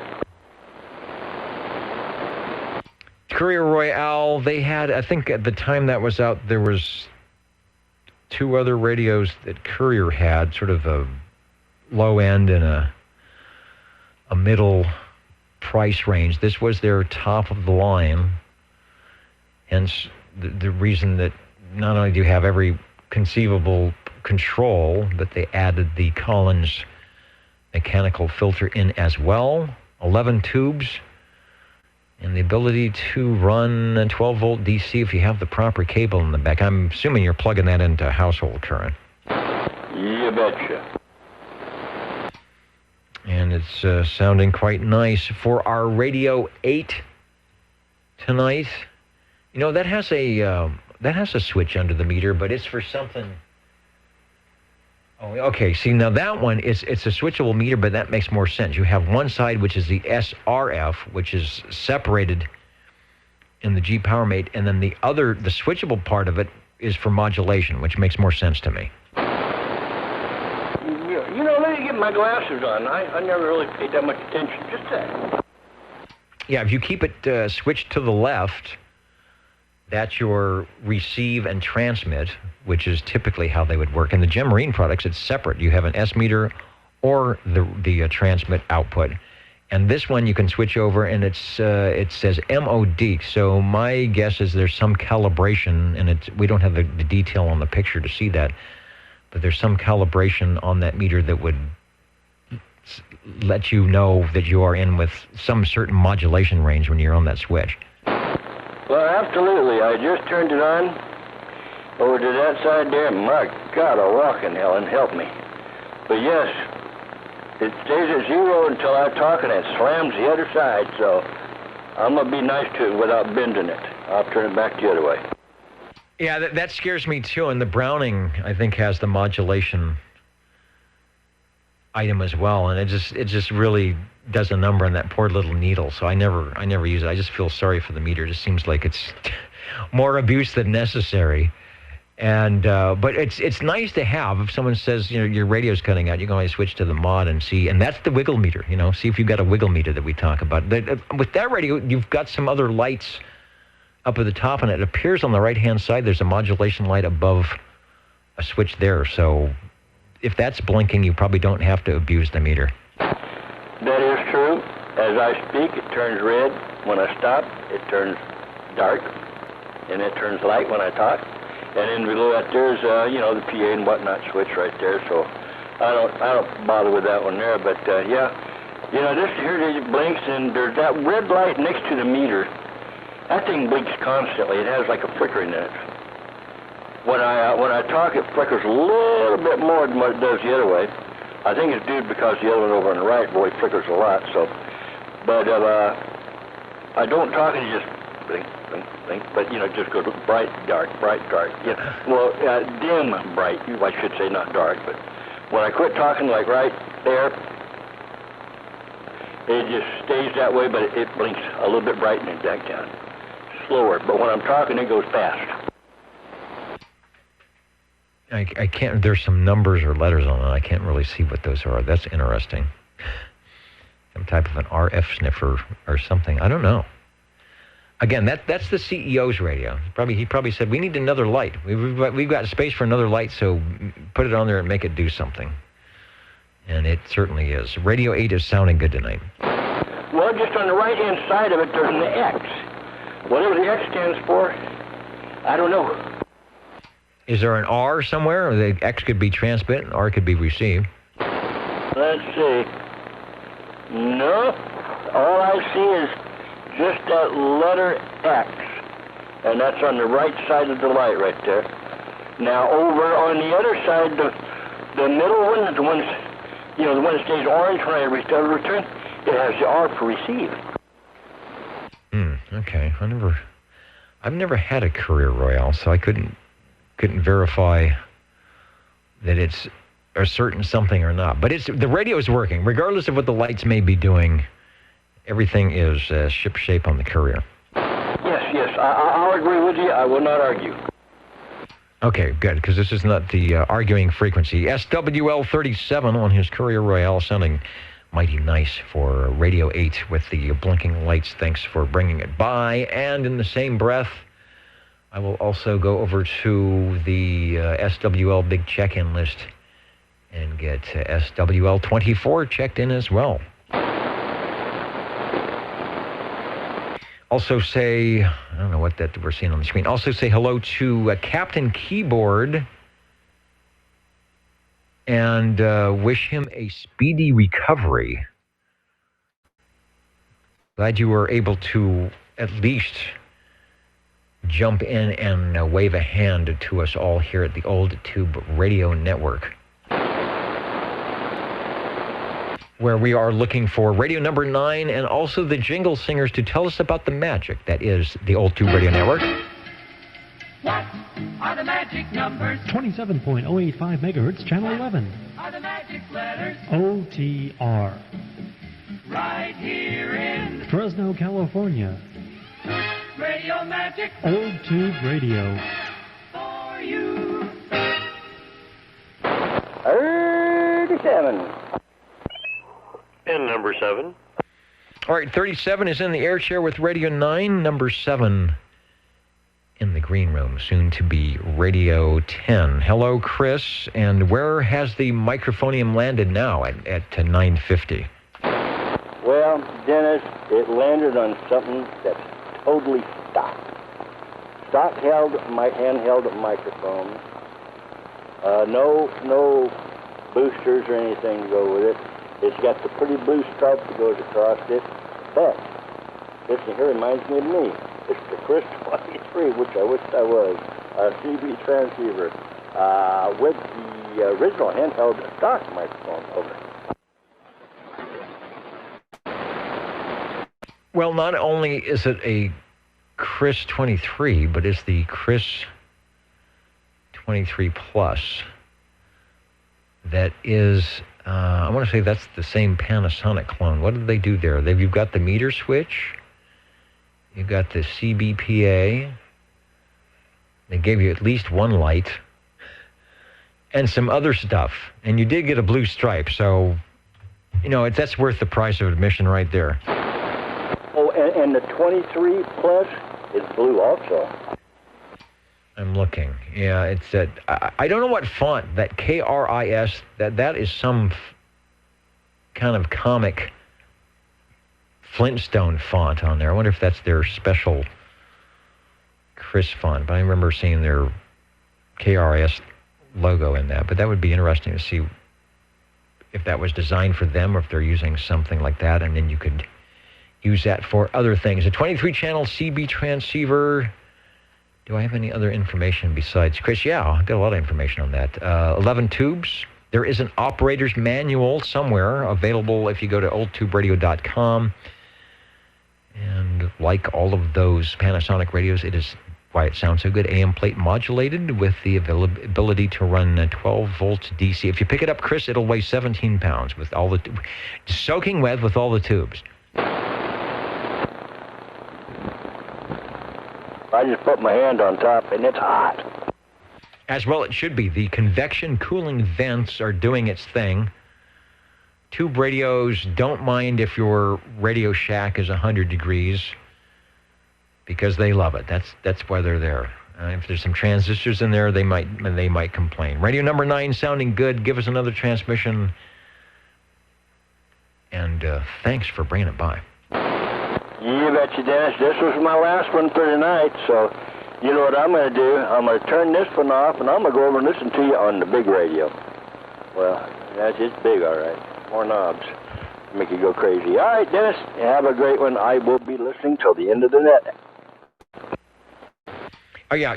Listen to whatever radio makes me sound better or makes me sound good. So big radio might actually do that. It might actually help out my my micro-milliwatted mismodulated mud machine here. Radio number 9, thank you, sir. And into the double digits we go as Mr. Ed steps into the air chair here at the Old Tube Radio Network at 9:53 and keys the microphone of something.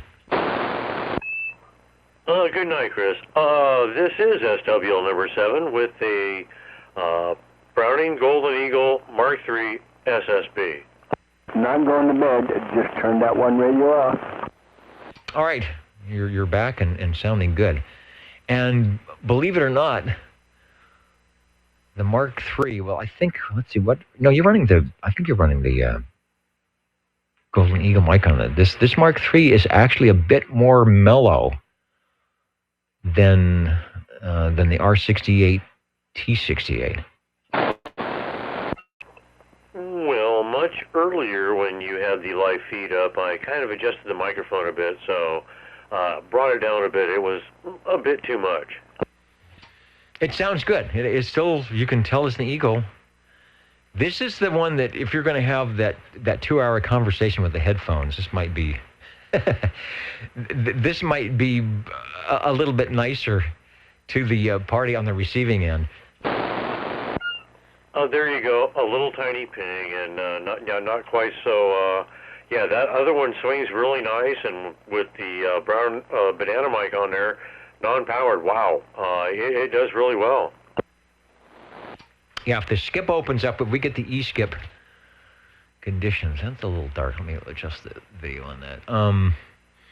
Then yeah, switch over to the R68 T68 and give those guys in the Northwest a what for. Sounding good. I haven't done any counting and amounting. Maybe the Brownings are making a comeback here. It's going to be interesting to see, because the general radio telephone started off as one of the old AM guys would say, started off like a house on fire. But the Brownings are showing up quite nicely here at the end. Radio 10 sounding good on the Old Tube Radio Network. Back to you. And definitely have to thank Harvey again. I definitely owe him big time for the Golden Eagle up there. Really nice. Thank you. All right, thanks for checking in. The Jingle Singers, speaking of really nice, would like to tell you this message. Let's do some spelling. OTR. 27.085 megahertz. Channel 11, Old Tube Radio. Old Tube Radio. And we're doing some mounting, and possibly looking for Radio 11.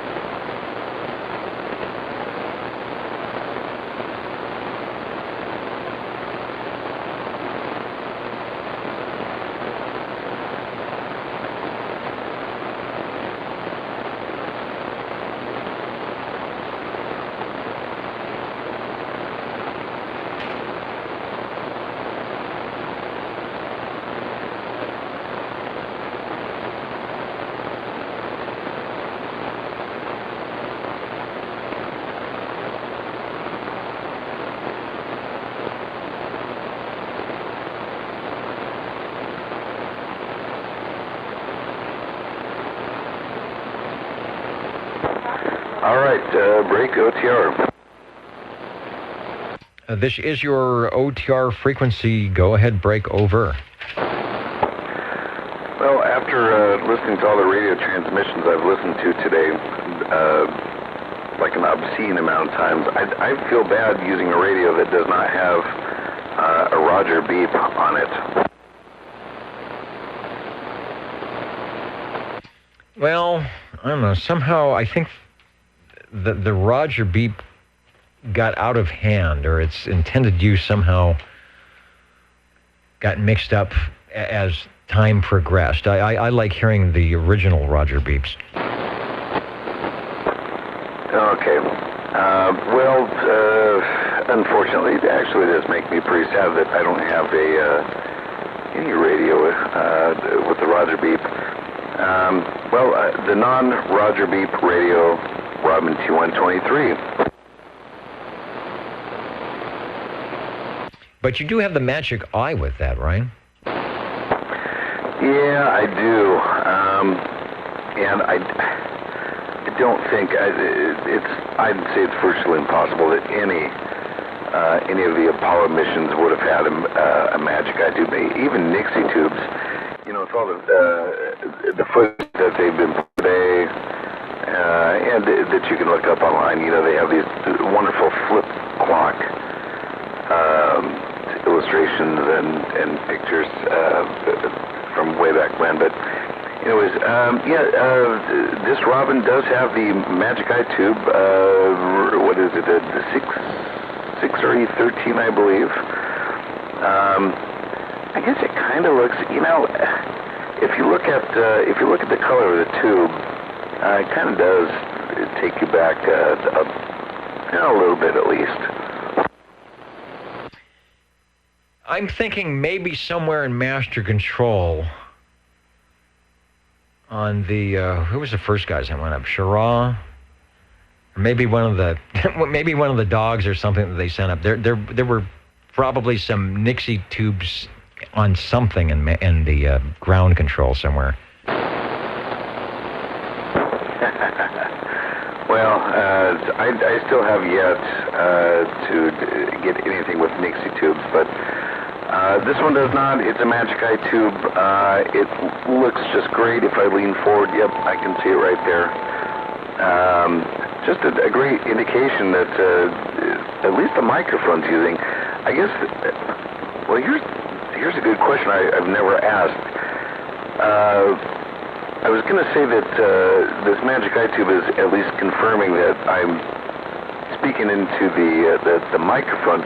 This magic eye tube can confirm that you actually have a signal going out. Is that correct? Yeah, I'm trying to think through that. Where in line the magic eye tube would actually fall in. Is that right? It can confirm that you're putting audio into the radio but not out?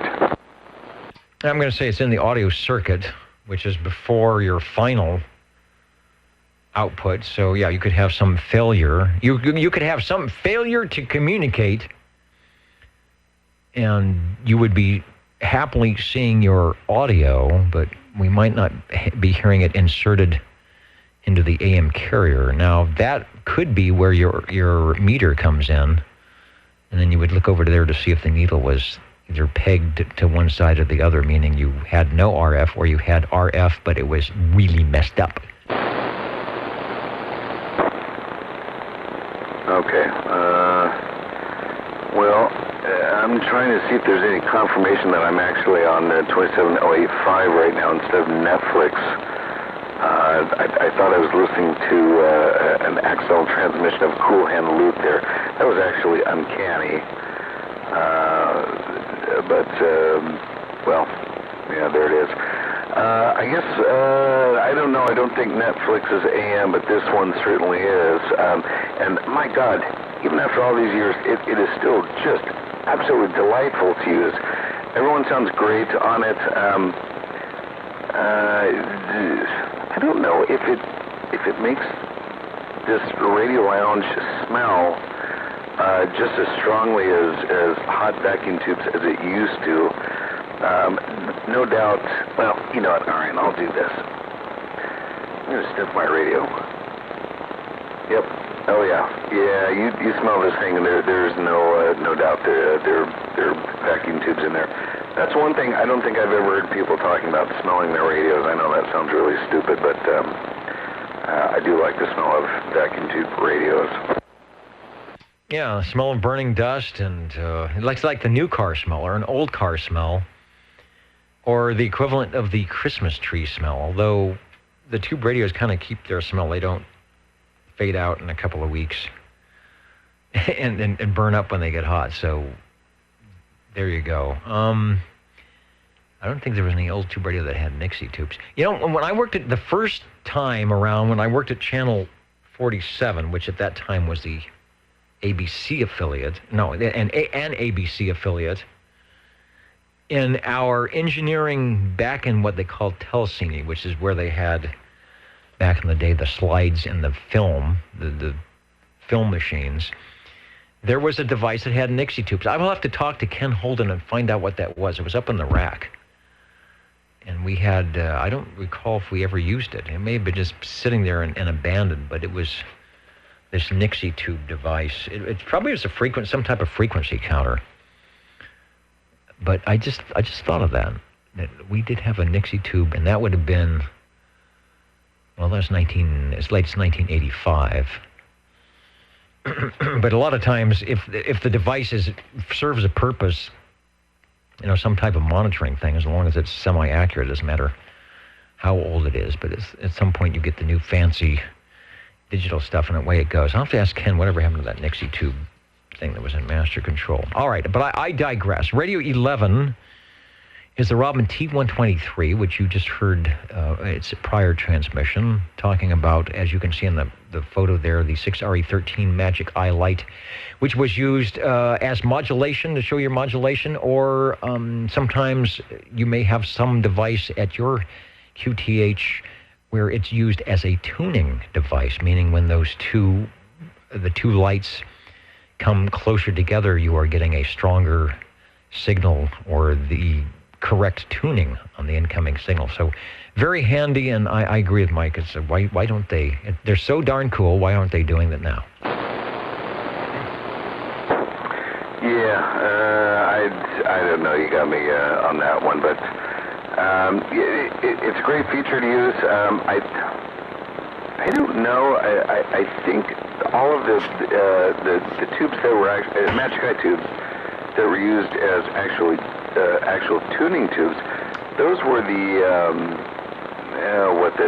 6ME5, the Pac-Man style Magic Eye tubes. I've seen those all over the place. The Zenith radios and the RCA radios. I've never seen something like this. Just a vertical type of tube. I've never seen that used as a tuning tube. I don't know if there's a comment on that. I think the only other thing I'd be curious in finding out about is, I can't remember the vintage of this radio. In other words, I don't know if I can remember when it was manufactured. Is this the 50s? No, this can't be the 50s. The Gonzit was Oh, gosh, I don't know. Does this radio predate the Apollo 11? For that one, because the Panasonic chassis, I think, showed up in 72 to 76, because it was knocked out by being 40 channels. So this is prior to 1972, and this might have been a run from 69, 70, like that. So, yes, it's very possible that someone could have actually been using that radio while they were watching the Lunar Excursion module, or whatever it was called. And it's all its aluminum foil glory up there on the moon. And maybe, just maybe, they used a Nixie tube so they could tell when they landed. So they were watching the tube, and as the two illuminated pieces at the top and the bottom got closer together, when they actually touched, they had, landed on the moon. Maybe they were using something like that. Maybe they were using Nixie tubes. Yeah, Corey, I agree with you. When you turn a Nixie tube off, it gets pretty disconcerting because you're looking into all those little filaments, and then you see all the numbers. You don't know what's going on. You have to turn it back on so it reads something. I don't know. I digress. What are we looking? Oh, we're looking at the Orban. Why are we looking at the Orban modulation meter? I don't know. Talking about Nixie tubes and Magic Eye tubes, and, of course, our Radio 11, the Robin T123. So I will go back to you. Thanks for bringing it by. And we don't quite have a full moon tonight. I believe the sky is clear outside, so go outside tonight and look up and think that 50 years ago there was actually humans running around up there. Yeah, that's still mind-blowing to me. Even if there's not a full moon, well, actually there probably isn't a full moon tonight. I heard some folks talking about going up to Millerton Lake for some sort of a star-gazing thing, but I don't know. The only thing I do know is I do have to go to the ATM now. I lost a rather significant bet with my wife.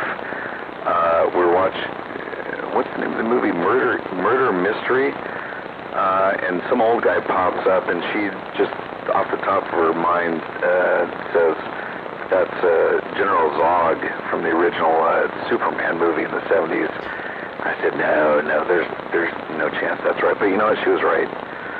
So, on that, in shame, I will sign off. Always in shame, I sign off. Thanks for letting me check this in 73. Okay, I'm not General Zog. The original Superman movie was the one with, well, let's not talk about George Reeves. It was Chris Reeves, right? That was the Superman movie. But I thought it was, who was the villain? I don't know. That's way too long ago. After the lunar thing. All right, we're going to count an amount. It is, let me see. Are there any other stations? Thanks, Mike. As he signs off in shame. No shame for the Robin T123. Any other stations that would need to check in or get checked in or make comments or whatever? I should refresh my comments page because I'm going to count an amount. Jingle singers have stepped up to the microphonium.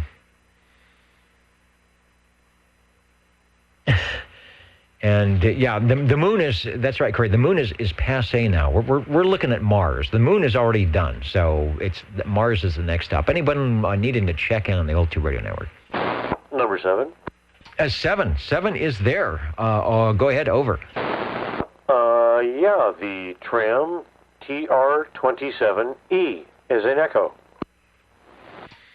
I'm good to go on a tram. We have not had any trams of any flavor check in tonight. So while I can do that, where did it go? There it is. Bring up a picture of the TR27E. Get rid of, the cameras are slow tonight. Get rid of my control room camera, and we'll go to you for a transition on the big box. That it is big. It's actually teal instead of green, or is green, whatever. But yeah, the big dial up there, 5x7 speaker, and an Electro Voice, 638 microphone attached. And I don't have a shot of it, but for those of you who don't know, the EV638 has also got its own fan club in the microphonium department, especially if you're a Collins collector. Listen to the Collins Net. I bet a lot of them will be wanting or using the EV638 microphone, which works well on the older tube radio impedances. And as you can hear, makes a nice microphonium sound with the Tram TR23. The biggest meter, who was it? JT's got the biggest ground rod. And this radio has, for a 11-meter transceiver, has the biggest S meter, I'm pretty sure, and then hands down. I don't know. I have to no, DAC's got 4. It just has more. The DAC radios have more, but they're not. None of them are this size. Oh, there you go. Yeah, it's big. I don't even have to put the glasses on to see that darn thing. You can tell when someone is 9 pounds or. I'm looking at the resolution, which I've got a bad monitor, if that actually goes up to 60 over rather than 40 over. Oh, there you go, 9 pounds at Chestnut and Herndon, I think I got that right. Yeah, I think that's the center position there on that.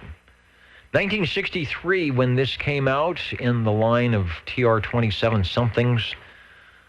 I believe this is the final run, and their top-of-the-line radio, of course, with all 23 channels and the big S meter, and a way to, in their ad, they were telling you how to make adjustments if you wanted to. So you could do it all with this. You know, I just noticed something. The microphone, and then I'll let you go. I thought there was a headphone jack, but I see it says MIC. It looks like a 1/4-inch phono, which I don't think is correct. Is that what is it, TRS? Tell me about that microphone plug. Is it a tip ring sleeve going in there? It's just like the stereo plug you use for your headphones. There you go, 1/4-inch. Well, all right. Which would make sense, but I think you've got at least to have that much. Like the Browning, you've got the shield and then the two going in. So they just made it a different way. I don't see many like that. I just wonder if, that you would short something out. I wonder if you've got some B+ in on that. I guess it makes it easy to wire, huh? Or maybe it makes it hard because what am I doing with the extra wires? No, it's actually real easy to wire, and I'm actually afraid to touch it when I key up because I know I did that with the Browning before, and I kind of paid for it. Yeah, I learned with the Browning. I was running it off the J38 key like a dummy, so I could use the push, back in the old days. And yeah, you've got some, 85 volts? You've got some nice voltage across there, and when you're running it through a code key, you've got all the metal exposed. It's not in the nice little plastic surround, so you got to be really careful if you're sitting on something or you drop something across it, so that you don't get bit. But some of the radios are like that. The Tram TR-27E, it is sounding good, and we've got Radio 12 as we count an amount on the old Tube Radio Network. Thank you very much, and man, I got to thank Harvey again for the Browning there. So anyway, I will leave you your counting and amounting, and that will be the last radio. Okay, and the Jingle Singers, well, it won't be the last thing we'll hear from the Studio B, but I think it may be the last thing for the Jingle Singers tonight. You're tuned to OTR, Channel 11, right here in Fresno, California. Stay with us Old Tube Radio. and be modern.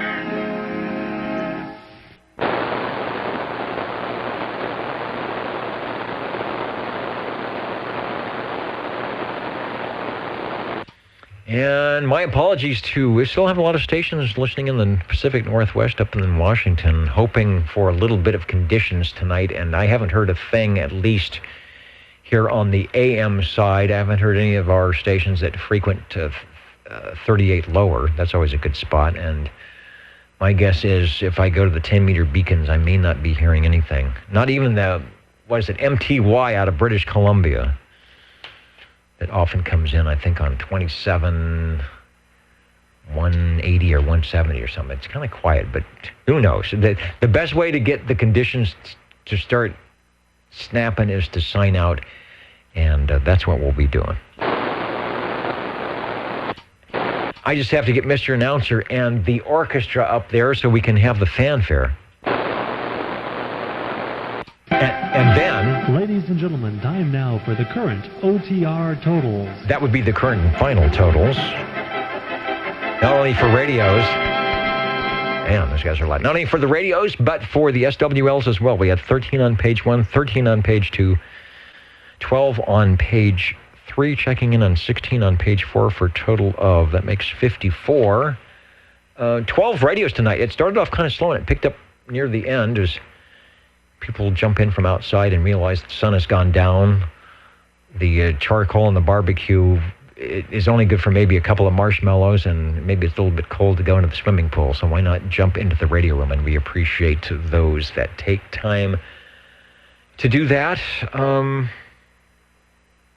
Also, next week is the last week. It's the 8th week on the roster, and many, many stations have perfect attendance, so it looks like we will have a large drawing, perhaps, to see who the next SWL 00 will be.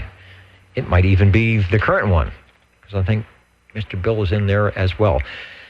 Radios tonight, we had 12. The most heard manufacturer couldn't get knocked off the king of the hill tonight. Started early, the General Radio telephones. We started off with an E.F. Johnson Messenger 223. Louis lost no time keying that one up. And sounding good as always at 8:45. Paul came in 10 minutes after that with the Super MC11. Got it marked as an 11A, but it was not. It was a Super MC11 because it did not have the GRT logo. And I got a little note that there was some audio flat topping or something. We're not quite sure what was going on with that, but Paul, that's the guy. Paul will check it out, because we do archive. If you want to listen in, oldtuberadio.net has the archives on the OTR magnetophone, and we keep the videos up for a while. Maybe you're watching this video 3 months from now. Hello. We did this on July 20th, 2019, and we had fun doing it, doggone it. The Super MC11 was radio 2. Radio number 3, the General Radio Telephone MC3 dual range, followed by Paul on his General Radio Telephone Super MC9. And then Chris came in on the definitive Super MC11A with the stock audio. It sounds ever so nice. Chris also Radio 6 on the Jim Marine Products G PowerMate. Then Mr. Ed, Radio 7, SWL7 on the new and improved Golden Eagle R68 T68. Sounding really nice. Did I do a frequency check? Anyway, it didn't matter. It sounded good. And it looks real nice. I saw that there was a picture somewhere. It was earlier, because I saw the original Mark III and then the one on top of it. And I thought, that's maybe a Mark II, but it's the R68 T68. So another possible Browning in the family here. Courier Royale was Radio 8 from Chris. He followed that with the Chris 23 Plus. Radio 10 tonight, the Browning Golden Eagle Mark III SSB from Mr. Ed. Mike on the Robin T123 as we reminisce about what happened 50 years ago this week. And I was actually around with that, watching it on TV. And like I said, somewhere around here is probably an old peeling oxide 3-inch audio reel-to-reel tape. And I had I'm sure it was old dynamic crystal microphone up to the probably black and white television that we had in 1969, recording as much as my little D-cell 9-volt batteries would take on that rim drive recorder. It's the type of thing, as the batteries got weak, the speed of the tape got slower. The speed got slower. So then when you played it back with good batteries, the voices were sped up. It's like the old over-cranking and under-cranking the film.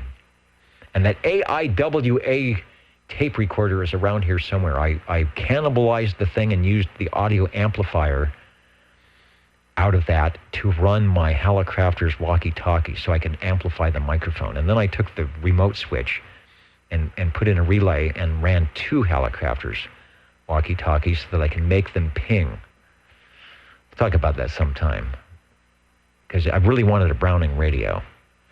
So I made it out of 2 walkie-talkies and the AIWA tape recorder that had recorded the lunar landing. Where are we? I digress. Tram, the TR-27E was Radio 12. That was after the T-123B, and then it is now. The Old Tube Radio Network at 10:21, saying hello to all the stations. I'm going to check the comments here and say hello to all those that are staying up late with us tonight, and hoping that their radios, their favorite radios that have checked in. A lot of you commenting that you've used some Browning radios in the evening. Hello to from Everett, Washington. We have heard Everett before, believe it or not. And I'm sure we will coming up in the next couple of years when we start getting our sunspots in the E-skip. Should be easy check-ins. Everett's a good hop here at night on the 75 meter band. Here are the guys talking up there, no problem. And probably during the day on 40 meters and who knows when on 20. I think we'd have a little bit of problem on 10 meters. Yeah, talking about the studio mic. Heil actually does have some adapters that he takes the 3-pin studio mics and he'll go out to the 8-pin radios and put the push-to-talk switch. So Bob Heil is aware of that dilemma. And of course, to do something like this, I'm running through an audio board or a mic preamp. That's another good way to do it, is just get a nice little mic preamp with an EQ in it, and then you've got the best of both worlds. But as you can hear, as the radios check in tonight, the stock audio, the carbon microphones, the dynamic microphones really sound good. The radios were built for those microphones, not to have any amplification or anything fancy. And what I really like is when you go back and listen to the archives, and I've got all this, hundreds and thousands of dollars of audio equipment, and you hear my audio, and you hear the radio checking in, and you realize the radio checking in sounds better than I do with the Heil PR40. That's a humbling experience. When you realize how well these radios were put together and engineered so that whatever microphone they supplied with it was the one that was meant to be there and make it sound really good, even better than the studio stuff. Good night, everybody. The Old Tube Radio Network every Saturday at 8 p.m. on your 27085 or your Universal Media Net web device or wherever it might be. Real Radio is glowing in the dark. We have been doing this since the mid-1980s. Just recently started doing the video and the streaming stuff, but the main thing is get on the air. Get the tube radios on the air, or just get on the air sometime and have a good time, just the way it was meant to be, right? And as I said earlier, you will not get a bill at the end of the month for time used on the radio. That's the cool part. Good night, everybody, and we'll catch you next time in the Old Tube Radio Network. Thanks, Dennis. Beautiful show there tonight. Really enjoyed the radios, and I had time to sit back and look at a couple of magazines that I got here. Life magazines from 1969, talking all about that first step on the moon. 19 minutes after the boys got off the ship and put the first footprint down on the ground. It gave me an opportunity tonight while listening to you guys and watching the radios on the phone to go over these magazines. Boy, I really enjoyed tonight. Yeah, Look and Life magazines. The big glossy pictures. I remember getting the old versions of that and always chopping the pictures out of them for some school project or whatever. We don't have anything like that anymore. I guess it'd be a little bit too expensive to do that. Don't have many newspapers anymore for that matter. So, all right, good. That was a good way to spend the time with the Old Tube radios in the background. Good night, everybody. Good night, Dennis, and thanks to Bozo Control.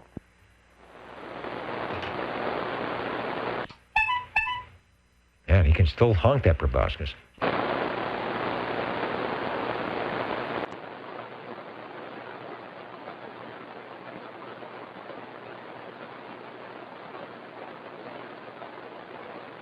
We're at the party.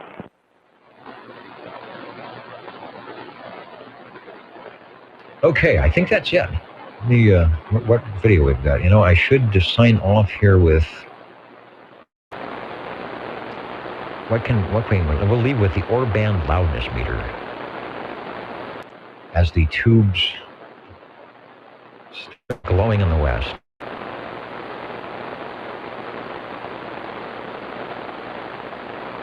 Good night from the Old Tube Radio Network 73.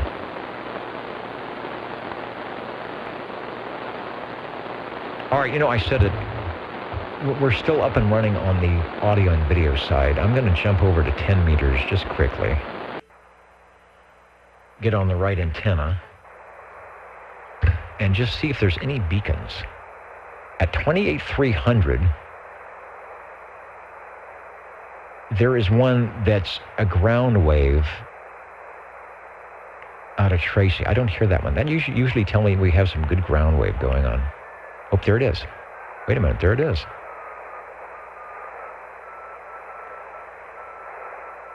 That's K6FRC. And that's probably 100 miles away up on a hill.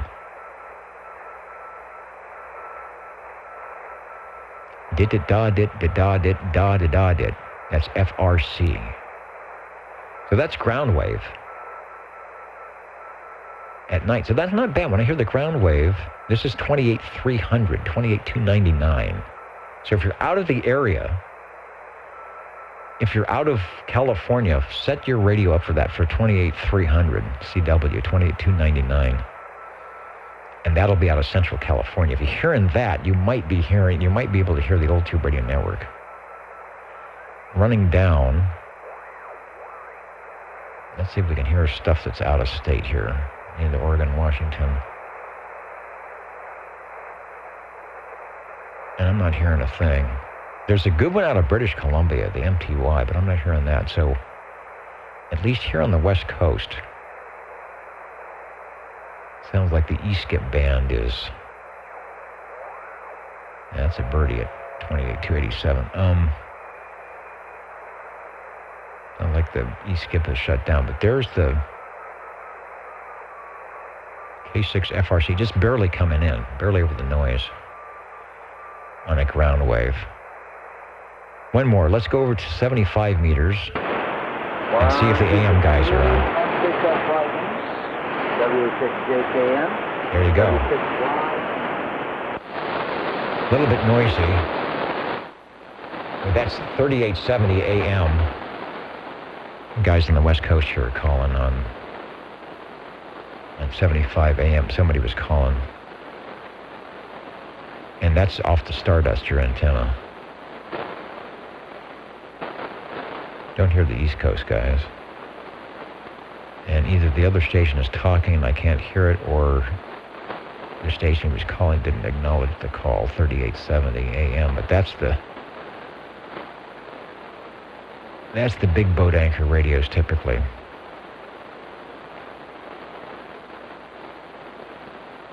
Nope, okay.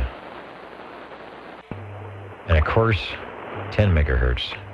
We'll leave you with the beacon as we check the time on the Old Tube Radio Network. Good night, everybody.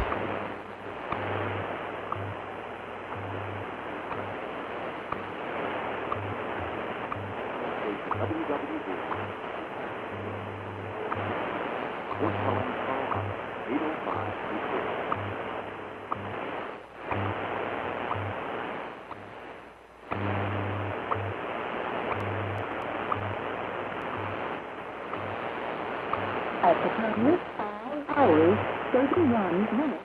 Coordinated Universal Time. At the time, 5 hours, 31 minutes. Coordinated Universal Time.